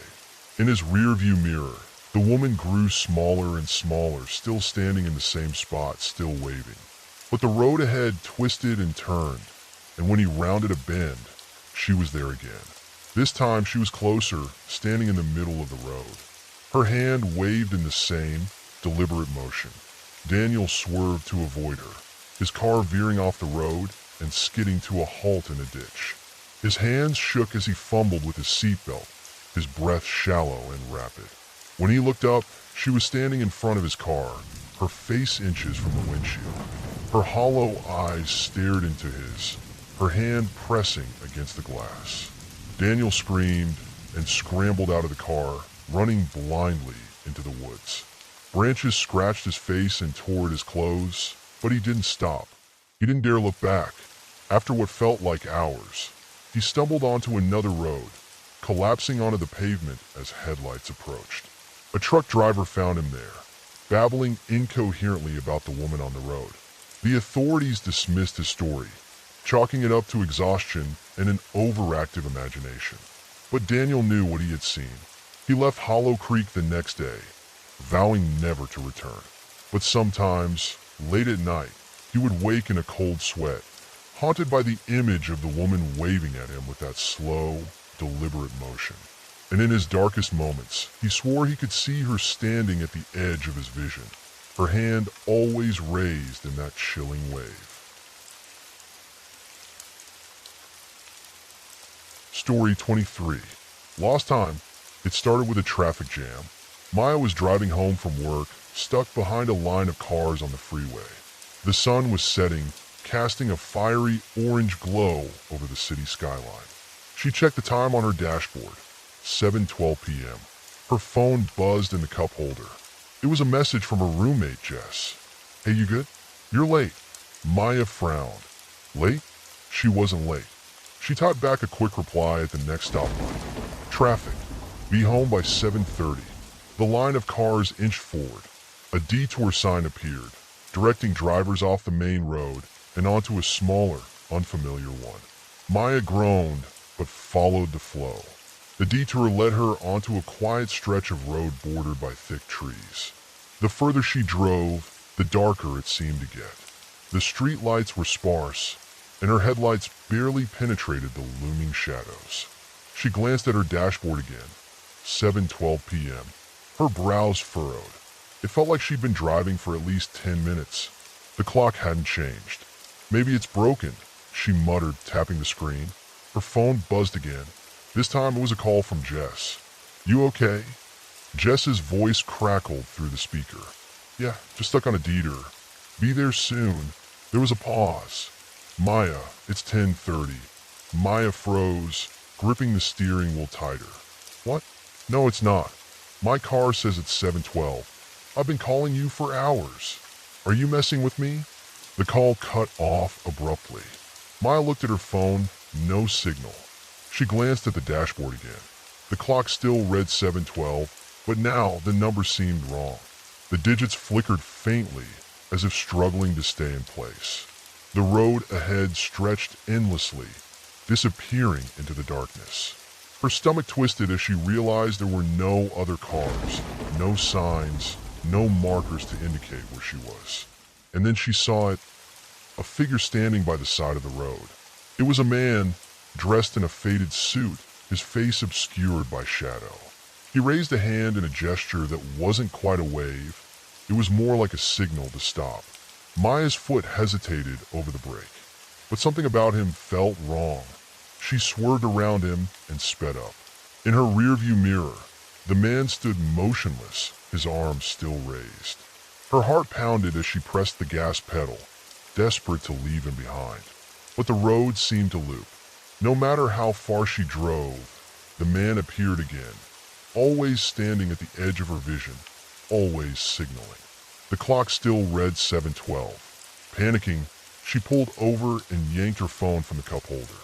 The screen flickered before displaying the time, 11:47 p.m. "What's happening?" she whispered, her voice trembling. A faint sound broke the silence. Music, crackling like it was coming from an old radio. She looked around, but there was no radio, no speakers, nothing. Then she heard it, a voice, distant and distorted, calling her name. "Maya! Maya!" She jumped, dropping her phone. The voice grew louder, closer, wrapping around her like a thick fog. She covered her ears and squeezed her eyes shut, but it didn't help. When she opened her eyes, she was no longer in her car. She stood in a dimly lit room. The walls were lined with old clocks, all ticking out of sync. A massive grandfather clock loomed in the center, its pendulum swinging erratically. "Maya!" The voice came again, and this time, it belonged to her mother. "Maya, wake up." Her mother had died 10 years ago. Panicking, Maya backed away, but her feet wouldn't move. The floor beneath her was soft, shifting like sand. The clocks ticked louder, their hands spinning wildly. The grandfather clock struck midnight, and everything went black. When Maya woke, she was slumped over the steering wheel of her car. The sun was rising, casting pale light over the forest-lined road. Her phone buzzed in her lap. It was Jess. "Where the hell are you? It's been 3 days. Maya's heart sank. "What are you talking about? I just left work last night." "No, Maya.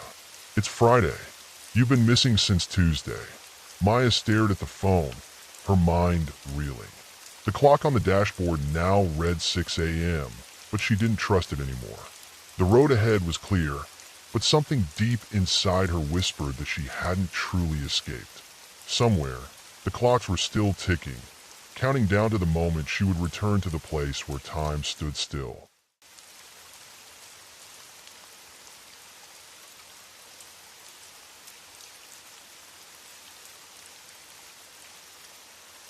Story 24. The White Dog. The first time Emily saw the dog, she was walking home from the small grocery store near her apartment. It was late evening, and the winter fog rolled in thick waves along the empty streets. The dog appeared from nowhere, a pure white creature with a sleek coat and piercing blue eyes. It stood at the edge of the sidewalk, watching her. Emily stopped, startled by its sudden presence. "Hey there," she said softly, kneeling to extend her hand. The dog didn't move. It simply stared, unblinking, its head tilted slightly as though it were studying her. After a moment, Emily shrugged and continued walking. She glanced back once, but the dog was gone. Over the next few days, she couldn't shake the encounter from her mind. There was something unsettling about the dog, something too perfect, too precise. Then she saw it again. This time, it was standing across the street from her apartment building, bathed in the pale glow of a street lamp. Emily peered through her window, watching as it sat motionless, staring up at her. She closed the curtains, her heart pounding. The dog began to appear more often. Sometimes it was at the park when she went for her morning jog. Other times, it was sitting outside the coffee shop where she liked to write. It never approached her, never barked or made a sound. It only watched. One night, unable to contain her curiosity, Emily decided to follow it. The dog was waiting outside her building again, its bright eyes glowing in the darkness. As soon as she stepped outside, it turned and walked away, its movements smooth and deliberate. Emily hesitated, then followed. The dog led her through winding streets and narrow alleys she didn't recognize. The air grew colder, and the fog thickened until the city seemed to dissolve into shadows. Finally, the dog stopped in front of an old, crumbling house. Its windows were dark, and the roof sagged under the weight of time. The dog turned to look at her, then trotted up the broken steps and disappeared through the open door. Emily's pulse quickened. She knew she should turn back, but something compelled her forward. The inside of the house was worse than the exterior. Dust coated every surface, and the air was heavy with the smell of decay. The dog was nowhere to be seen. "Hello," Emily called, her voice trembling. No response. She moved deeper into the house, the floorboards creaking beneath her weight. Faintly, she heard the sound of something dripping. Water, maybe? The sound led her to a door at the end of a long hallway. It was slightly ajar, and a dim light flickered from within. Emily pushed the door open. The room was empty except for a single mirror hanging on the far wall. Its surface was cloudy and cracked, but as Emily stepped closer, she saw her reflection. And standing behind her was the dog. She spun around, but the room was empty. When she looked back at the mirror, the dog was still there, its icy blue eyes fixed on her. Slowly, its reflection began to change. Its face elongated, its mouth stretching into a grotesque grin filled with jagged teeth. Emily stumbled backward, her breath coming in short gasps. The mirror's surface rippled like water, and the dog stepped through. It wasn't a dog anymore. The creature towered over her, its white fur stained with dark streaks. Its blue eyes glowed with an unnatural light, and its grin widened as it leaned closer. "You've been chosen," it whispered, its voice low and guttural. Emily's scream echoed through the empty house. The next morning, the neighbors reported hearing strange noises coming from the old house. But when the police arrived, they found it empty. Emily was never seen again. But sometimes, late at night, people would see a white dog with piercing blue eyes sitting in the shadows, watching them. And if they followed it, they too would vanish without a trace.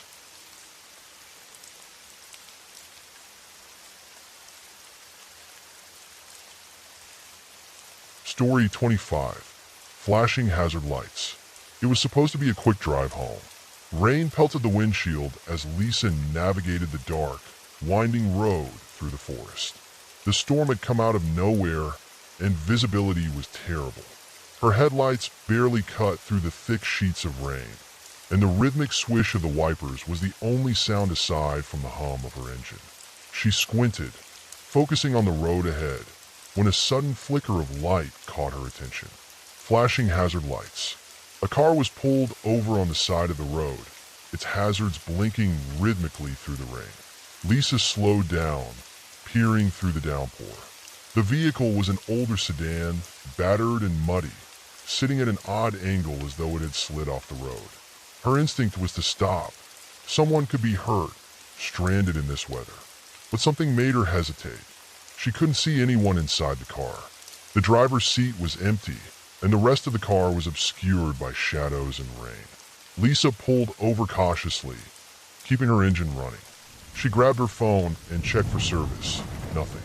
Typical for this stretch of road. Taking a deep breath, she turned on her hazard lights and stepped out into the rain, pulling her jacket tight around her. "Hello," she called, her voice barely audible over the storm. "Is anyone there?" No response. She approached the car, her shoes squelching in the muddy ground. The flashing lights reflected off the rain-soaked road, casting an eerie glow. As she neared, she saw the driver's side door was ajar, swinging slightly in the wind. "Hello," she called again, louder this time. Still no answer. She peered inside the car. The seats were empty, but the keys were still in the ignition, and an old, tattered map lay crumpled on the passenger seat. A strange, metallic smell wafted out, making her stomach turn. Lisa stepped back, a sense of unease creeping over her. Something wasn't right. Suddenly, a flash of movement caught her eye. In the distance, at the edge of the forest, a figure darted between the trees. "Hey," she shouted. The figure didn't respond. It was too dark to make out any details, but whoever it was, they were moving fast. Lisa debated chasing after them, but the storm was getting worse, and the forest was a treacherous maze. She decided to return to her car and call for help once she was back in range. As she turned to leave, she noticed something that made her blood run cold. The hazard lights on the car weren't blinking in a steady rhythm anymore. They were erratic, flickering like a strobe light. And then they stopped. The sudden darkness was overwhelming, and Lisa's heart pounded as she stumbled back toward her car. She climbed in, locking the doors and gripping the wheel tightly. Her headlights illuminated the empty road ahead, but in her rearview mirror, she saw movement, a shadowy figure standing next to the abandoned car. It wasn't the same figure she'd seen running into the forest. This one was taller, its outline blurred and unnatural. Lisa's breath caught in her throat as the figure raised an arm and pointed directly at her. The hazard lights flickered back on, casting the figure in brief, staccato flashes. Its face, or what should have been its face, was a featureless void, a dark abyss that seemed to swallow the light. Lisa didn't wait to see what would happen next. She slammed the gas pedal, her tires screeching as she sped away. The rain pounded harder, and the road seemed to stretch endlessly. No matter how far she drove, The flashing hazard lights from the abandoned car remained visible in her rearview mirror, blinking like a beacon in the storm. Her phone buzzed suddenly, startling her. She glanced down. A single text message appeared on the screen, sent from an unknown number. "You can't outrun it." The next morning, the storm cleared, and a search party was sent to investigate the abandoned car. They found the sedan still there, its hazard lights blinking steadily. But there was no sign of Lisa or her vehicle. And on the passenger seat of the abandoned car, etched into the fogged-up window, were the words, "You were warned."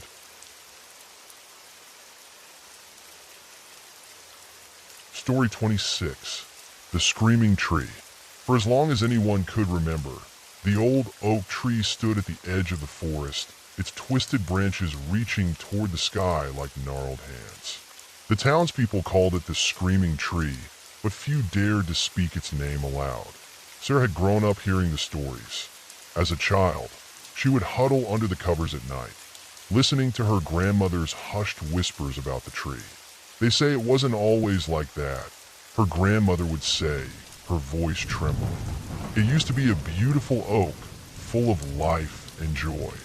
But something happened, something evil. Sarah had never believed the tales. She was a practical person, a woman of science, and she chalked up the stories to old superstitions, fanciful tales spun by people afraid of the unknown. But she could never shake the unease that settled in her chest whenever she passed the tree on her walks home from school. The thing that frightened people most about the tree was its scream. On certain nights, especially during storms, when the wind howled through the branches, it was said that you could hear a blood-curdling scream echoing through the woods. Some claimed it was the wind, others said it was the tree itself, but none could explain why the screams always seemed so human, so full of pain. One evening, Sarah decided to investigate. She had heard the scream once again, carried by the wind into her bedroom window. She could no longer dismiss it as just the wind. She grabbed a flashlight, bundled up in her coat, and left her house. Her heart raced as she made her way toward the forest. The fog was thick, and the path to the old tree was barely visible, but Sarah pressed on, determined to put her skepticism to rest. As she approached the tree, the air grew colder, and the silence of the forest seemed to stretch out, suffocating her. The leaves rustled, but there was no breeze. The tree loomed ahead, its gnarled branches silhouetted against the night sky, and she could see it, the deep crack in its trunk, like a mouth, jagged and wide. Sarah stepped closer. At first, there was nothing. The tree stood silent and still. But then, just as the wind began to pick up, she heard it, a soft, low groan, as if the tree itself were awakening. Suddenly, the scream erupted, so loud and shrill that it nearly knocked Sarah to her knees. The sound was raw, filled with such anguish that it sent a chill through her bones. It was as though the tree was alive and in unbearable pain. She stumbled back, her breath caught in her throat, but she couldn't tear her eyes away. The crack in the tree widened, and from it emerged a shadowy figure, a dark, twisted silhouette that seemed to writhe within the bark. The figure began to move, slowly at first, as if it were struggling to free itself from the confines of the tree. Its limbs stretched unnaturally long, and its face, though blurred by darkness, seemed to twitch with torment. "Help me," the figure whispered, its voice echoing in the silence. Sarah's heart hammered in her chest, and her instincts screamed at her to run, but she couldn't move. She couldn't tear her eyes away from the horror unfolding before her. The figure's voice grew louder, more frantic. "Please, help me," it cried, its hand reaching out toward her, its fingers elongated and clawed. In that moment, Sarah realized what it was. The figure was the spirit of someone trapped within the tree. It wasn't the tree that screamed. It was the tortured soul bound to its roots, endlessly crying for release. The wind howled again, and the scream erupted once more, louder than ever before. The tree seemed to tremble as the figure strained against the bark. It was trying to escape, to break free, but the tree was holding it captive. A sudden surge of fear overwhelmed Sarah. She turned to flee, but the ground beneath her feet shifted. The branches of the tree reached out, as if they were alive, grabbing at her, pulling her back. "Help me!" the figure screamed, its voice now a cacophony of desperation. She fought against the branches, but they wrapped around her like iron chains. The tree's bark seemed to pulse with an unnatural energy, and the figure's face distorted into something monstrous. And then, just as suddenly as it had all begun, the branches released her. Sarah stumbled backward, gasping for breath, her body trembling with terror. The tree was silent again, the screams gone. But as Sarah turned to leave, she glanced back at the tree. In the dim light, she thought she saw the figure watching her from within the bark, its eyes hollow and full of sorrow. She never spoke of what happened that night, but from that moment on, Sarah could no longer walk past the tree without feeling its gaze on her, following her with unblinking eyes. And sometimes, in the stillness of the night, she could still hear the faintest echo of that scream, a reminder that some souls were never meant to be freed.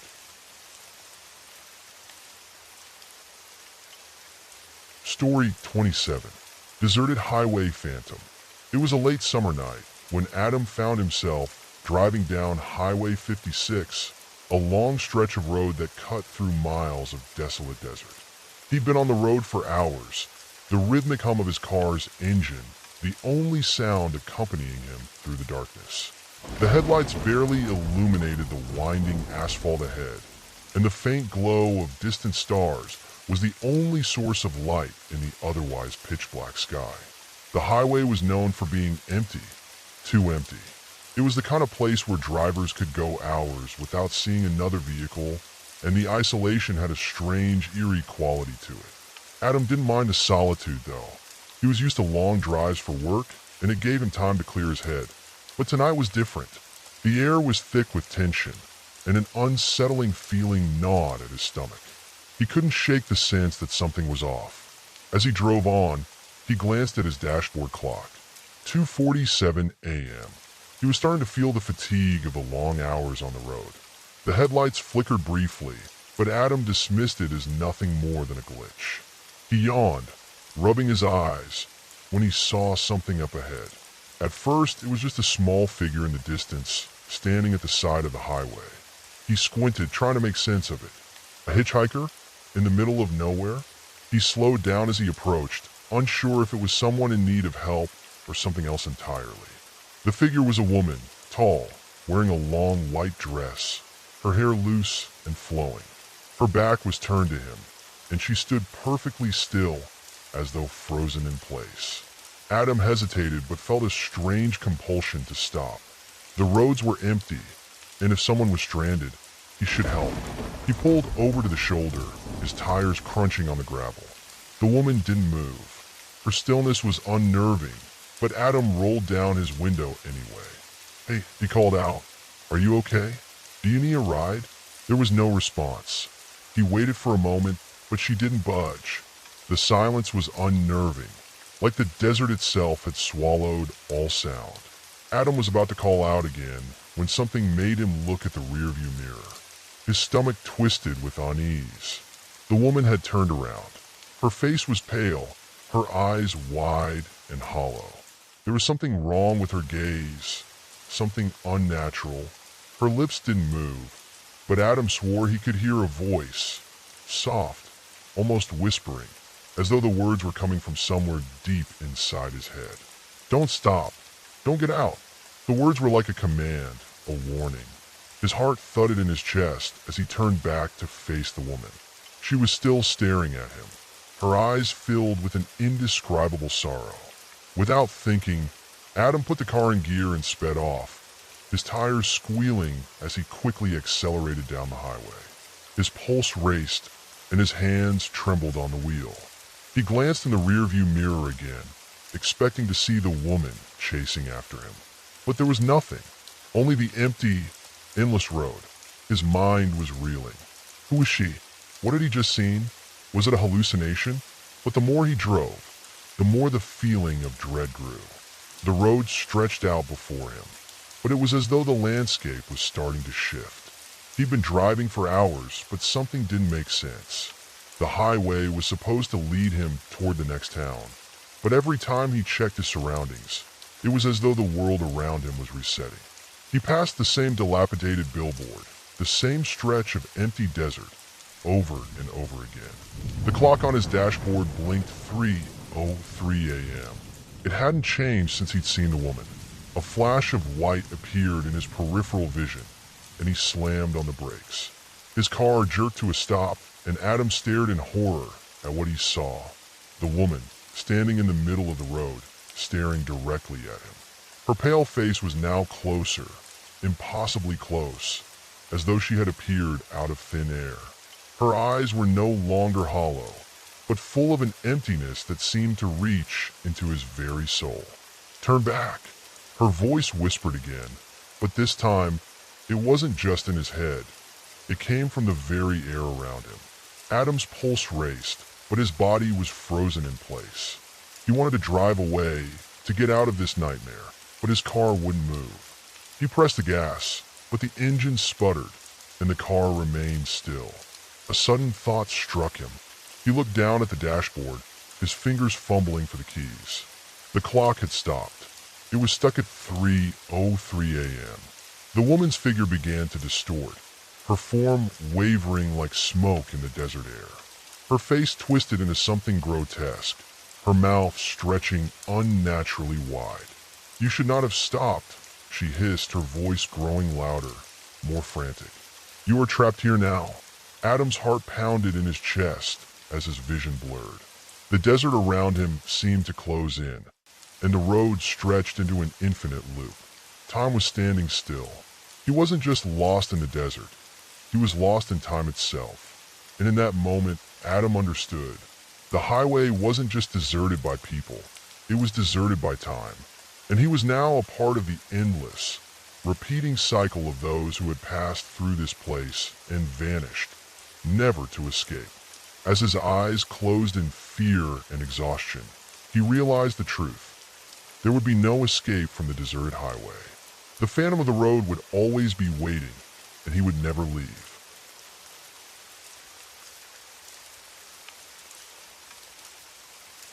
Story 28. Whispers on the Wind. The small town of Everwood had always been a quiet place. Nestled in a valley, surrounded by towering pines and thick forests, the town had a reputation for being peaceful, almost too peaceful. The kind of place where everyone knew everyone else, where time seemed to slow down, and where nothing ever changed. But there was one thing about Everwood that unsettled the locals. The wind. On certain nights, when the moon was high and the stars scattered across the sky like diamonds, the wind would pick up in a strange, haunting way. It would sweep through the town, its mournful whispers carrying from the forests into the streets. People would hear it at first, the soft murmur like voices just out of reach, too faint to understand. But the longer it blew, the clearer the words became. "Help me," the wind would whisper. "Find me." It was said that the wind carried the voices of the lost, of those who had vanished long ago and could never rest. It was a legend, a story told by the elders, passed down through generations. They warned the children not to listen to the wind, not to follow it, for fear of being drawn into the same fate as those who had gone before. Ellie had always been curious. She'd grown up hearing the stories, listening to the warnings, but she never truly believed them. She was a practical girl, sensible and grounded, and she always chalked up the whispers to the imagination of her town's elders. After all, how could the wind speak? It was just a breeze moving through the trees, nothing more. But that was before that night. It had started like any other evening. The sun dipped below the horizon, painting the sky in shades of gold and purple. Ellie had been sitting on her porch, sipping tea, when she heard it, the wind. It was soft at first, a gentle rustling through the trees, but then it grew louder, more insistent. The hairs on the back of her neck stood up, and she leaned forward, straining to listen. "Help me," it whispered. "Find me." Ellie froze, her heart racing. It wasn't the first time she'd heard the whispers, but this time there was something different about it. It wasn't distant or faint. It was clear, as if the voice was right there, just beyond the trees. She shook her head. "It's just the wind," she told herself. "It's just the wind." But the voice grew stronger. "Find me?" Ellie couldn't ignore it any longer. Something deep inside her stirred, a pull, an unexplainable need to understand. She stood up, her heart pounding in her chest. The whispers called to her, urging her to follow. Without thinking, she grabbed her jacket and stepped into the night. The town was quiet, save for the occasional creak of a porch swing or the distant hoot of an owl. But the wind, it was different tonight. It carried the whispers, twisting around her as she walked, guiding her toward the woods at the edge of town. Ellie stepped onto the forest path, the wind pushing her forward, as if urging her to hurry. The trees seemed to close in around her, their branches swaying and creaking in the breeze. She glanced back at the town, but it was already distant, lost in the shadows of the night. "Help me!" The voice was clearer now, louder and unmistakable. It was coming from deeper in the forest. Ellie's breath caught in her throat as she continued down the path, her footsteps soft on the damp earth. The air grew colder, the wind sharper, but she couldn't stop.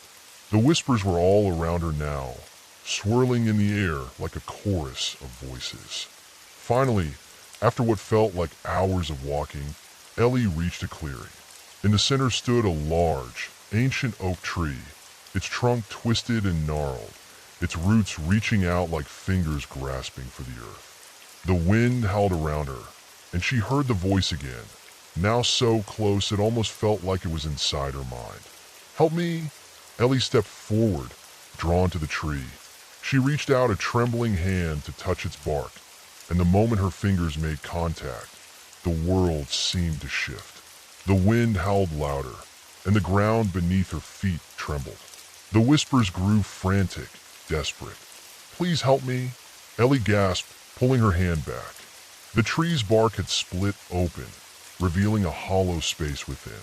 And inside that hollow space, there was something, someone, a face, pale, gaunt, and hollow-eyed, staring back at her with an expression of both terror and longing. The figure's mouth moved, but no sound came out. Yet Ellie could hear it, clear as day. "Help me. I've been waiting for so long." Her heart hammered in her chest, and she took a step back, eyes wide with horror. The figure within the tree seemed to reach toward her, its hands grasping at the air as if begging for release. "Who are you?" Ellie whispered, her voice trembling. The figure's eyes flickered with recognition, and in a voice as soft as the breeze, it answered, "I'm one of the lost, one of those the wind carries. I was once like you, but I listened to the call, and I followed it. Now I am trapped here, forever, with all the others who couldn't resist." Ellie's blood ran cold as she realized the truth. The whispers weren't just stories. They were the voices of those who had been drawn into the forest, who had followed the wind and disappeared, never to return. With a sudden, overwhelming clarity, Ellie understood. She was standing at the edge of something ancient, something beyond her understanding. The wind wasn't just a breeze. It was a gateway, a force that carried the voices of the lost, guiding others to their doom. The figure in the tree reached out one last time, its skeletal hand brushing against her cheek. "Don't listen. Don't follow the wind," it whispered, "or you too will be forgotten." Ellie turned and ran, the wind howling behind her as the whispers grew fainter, then silent. She didn't stop until she was safely back at her house, breathless and trembling. From that night on, Ellie never again listened to the wind. She never followed its call, but she would always remember the voices, the whispers on the wind, guiding the lost, waiting for the next soul to answer. Story 29. The Flashing Light Signal. It was late evening when Sarah took the winding back roads toward home, a familiar route she had driven countless times. The sun had just dipped below the horizon, casting a soft amber glow over the quiet countryside. The road was long and isolated, bordered by dense woods on either side. She often found solace in the solitude of these stretches, the silence only interrupted by the occasional hum of her car's tires against the pavement. But tonight something was different. As Sarah approached a particular stretch of road, known for its sharp turns and heavy forest cover, she noticed something strange. A set of flashing lights, their brightness cutting through the fading light of dusk. It was unusual. There was no reason for lights to be flashing on this stretch. No construction, no accidents, no warning signs. Just a steady, rhythmic flash of white and red. Curious, Sarah slowed down, her headlights illuminating the darkness in front of her. The flashing lights grew brighter as she neared. She tried to see if anyone was around, police, paramedics, maybe a stranded vehicle, but there was no one. The lights were simply flashing in the middle of the road, a strange beacon in the dark. She stopped her car, the engine idling, and looked around. No other cars were in sight. The woods on either side of the road seemed to close in, their shadows deep and silent. The lights flickered again, casting a pale glow on the pavement. They weren't on a traffic signal, or even a nearby pole. There were no physical sources of the light, as if the light itself was coming from the air. Sarah's curiosity overcame her hesitation. She stepped out of the car, the cool night air hitting her skin. The lights seemed to pulse, flashing faster now, as if beckoning her closer. She stepped forward, feeling an odd pull toward them. There was an unexplainable sensation, like a gentle tug at the back of her mind. "Hello," Sarah called out, her voice barely audible over the hum of the wind in the trees. There was no response, just the steady flash of the lights. She moved closer. The further she walked, the more the lights seemed to intensify, swirling around her in a rhythmic, hypnotic pattern. It felt like something was watching her, waiting. Then suddenly the light stopped. The world went dark. For a moment, everything stood still. The lights were gone, replaced by the oppressive blackness of the night. Sarah stood frozen, a feeling of unease crawling up her spine. She looked around, her heartbeat quickening. Where had the lights gone, and why had they stopped? A soft rustling noise came from the trees, faint but distinct. Sarah turned, her breath catching in her throat. There in the distance she saw a figure. At first, it was a shadow, then it slowly became clearer. A man, standing just beyond the reach of the road, his face obscured by darkness. "Who are you?" Sarah called out, her voice tight with fear. The man didn't answer. He simply stood there, motionless, staring at her with a gaze that felt far too cold and unfeeling. She took a step back, instinct telling her to retreat, but her legs felt heavy, as if the air itself was pressing her forward. The man took one slow step toward her.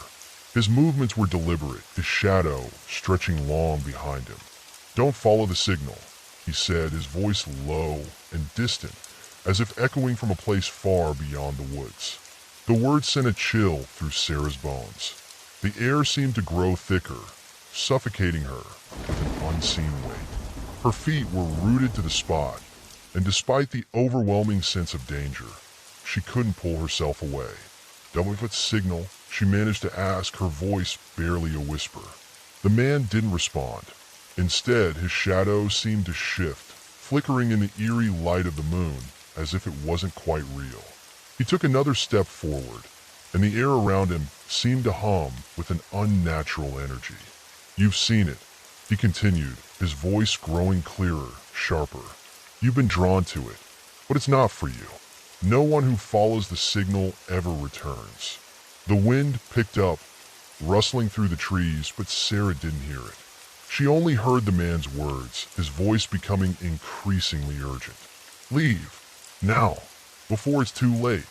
Her mind raced, and for the first time, she realized how deeply the flashing lights had affected her. The pull, the sense of inevitability, it wasn't just curiosity. It was something else, something darker. "Go," the man shouted, his voice breaking the stillness of the night. before they come for you. In that moment, something inside Sarah snapped. Her legs moved of their own accord, and without thinking, she ran back to her car. She could feel the weight of the man's gaze on her, but she didn't dare look back. She jumped into the driver's seat, slammed the door shut, and sped away, her tires screeching on the asphalt. The road ahead was blurry as Sarah's mind raced, her thoughts scattered in the chaos of the moment. She glanced into the rearview mirror, but the road behind her was empty. No lights, no figures, just the dark stretch of highway fading into the distance. She didn't stop until she reached home, the familiar lights of her house a welcome sight. But as she pulled into the driveway, she couldn't shake the feeling that the strange, flashing lights were still with her, haunting her thoughts, lurking at the edge of her mind. For the rest of that night, Sarah couldn't sleep. Every time she closed her eyes, she saw the lights again, flickering in the distance, calling her. And the voice of the man echoed in her ears. Don't follow the signal. It doesn't end well for those who do. Story 30. The Unmarked Grave. In the small town of Ashford, tucked away in the rolling hills of the countryside, there was a cemetery that few ever visited. It was an old place, overgrown with weeds and moss-covered headstones that had been forgotten by time. Most of the graves were weathered and cracked, their inscriptions faded beyond recognition. But there was one spot that stood out, one grave that no one spoke of. It was in the far corner of the cemetery, beneath a cluster of tall, ancient oak trees. The grass here grew thick and wild, and the earth seemed to shift and settle as though it were alive. But there was no marker, no plaque, no name etched into the stone. It was simply a patch of earth, unremarkable to the casual observer. Yet those who knew the town's history whispered of it in hushed tones. They called it the Unmarked Grave. Sarah had heard the stories her entire life, of the strange happenings that surrounded the grave, of the people who had disappeared, never to be found. Her grandmother had warned her never to go near it, and her mother had always changed the subject when the cemetery came up in conversation. It was an unspoken rule in Ashford. The unmarked grave was not to be disturbed. Yet, Sarah couldn't help but be drawn to it. The mystery of it gnawed at her, and as she grew older, the desire to uncover the truth grew stronger. One autumn afternoon, when the sun hung low in the sky and the air had a crisp bite to it, Sarah decided to visit the cemetery alone. Her heart beat faster as she walked through the rusted gates, the dry leaves crunching beneath her feet. The cemetery was quiet, save for the faint rustle of the trees in the wind. She made her way toward the far corner, her eyes scanning the weathered graves for the familiar sight of the unmarked grave. When she reached it, her breath caught in her throat. It was exactly as she remembered. The patch of ground was bare, the earth undisturbed, as if it were waiting for something to happen. She knelt down, brushing aside the wild grass to examine the area more closely. There was no headstone, no sign of a body, but there was something else, something strange. The soil in front of her was soft and fresh, almost as though it had been recently dug. She hesitated, a chill running down her spine. Something about the grave felt wrong. The air felt heavy, like a storm was approaching, though the sky was clear. Sarah reached out, her fingers trembling as they brushed against the earth. To her surprise, the ground gave way, as if it were hiding something beneath. Her pulse quickened as she dug with her hands, pulling the dirt away in small handfuls.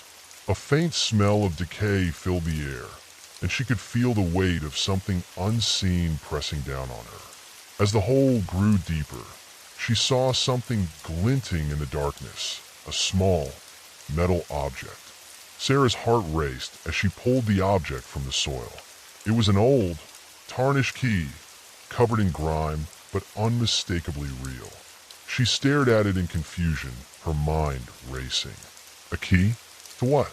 Her grandmother's warnings echoed in her ears, but she ignored them, her curiosity taking control. The key felt cold in her hand, its surface strangely smooth despite its age. She turned it over, searching for any markings, but there were none. Only a small inscription on one side, nearly worn away. The past never rests. Shivers ran down her spine as she stared at the key, an eerie sense of unease creeping over her. What had she uncovered? What had been buried here, hidden from view for so long? The questions filled her mind, but there was no answer. Only the unsettling feeling that she had disturbed something she shouldn't have. Without thinking, Sarah stood up and turned to leave, the key still clutched in her hand. But as she took a step back, something strange happened. The ground beneath her feet shifted. The wind picked up, howling through the trees, and the air grew thick with the scent of earth and decay. Suddenly, she heard it, a low, gravelly voice coming from the shadows of the cemetery. It was barely audible at first, but as Sarah turned toward it, it grew louder. "Return it. You don't know what you've done."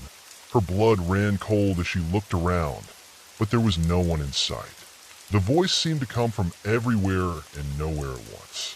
It was as if the cemetery itself were speaking, warning her of the consequences of her actions. The ground trembled beneath her feet, and Sarah stumbled backward, her heart pounding in her chest. She looked down at the key, her fingers tightening around it. The voice was still there, echoing in her mind, and she realized with horror that she had uncovered more than just a forgotten grave.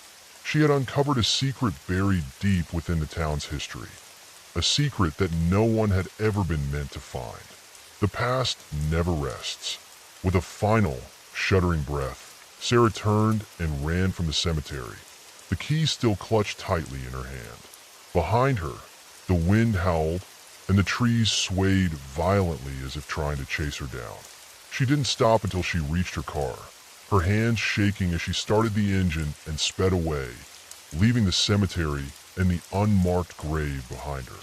But as the road stretched out before her, Sarah couldn't shake the feeling that something was following her, that the past she had uncovered was not so easily left behind. And no matter how far she ran, the secret of the unmarked grave would always be with her, waiting to be uncovered once more. Tonight, we're diving into 30 chilling tales from the highway, stories of ghostly hitchhikers, twisted encounters, and dark roads that seem to go on forever. But remember, if you're ever driving down a lonely road in the middle of the night, be careful, because the last thing you might see could be the thing you never wanted to meet. And remember, sometimes the scariest thing is not the thing you see, but the thing that sees you.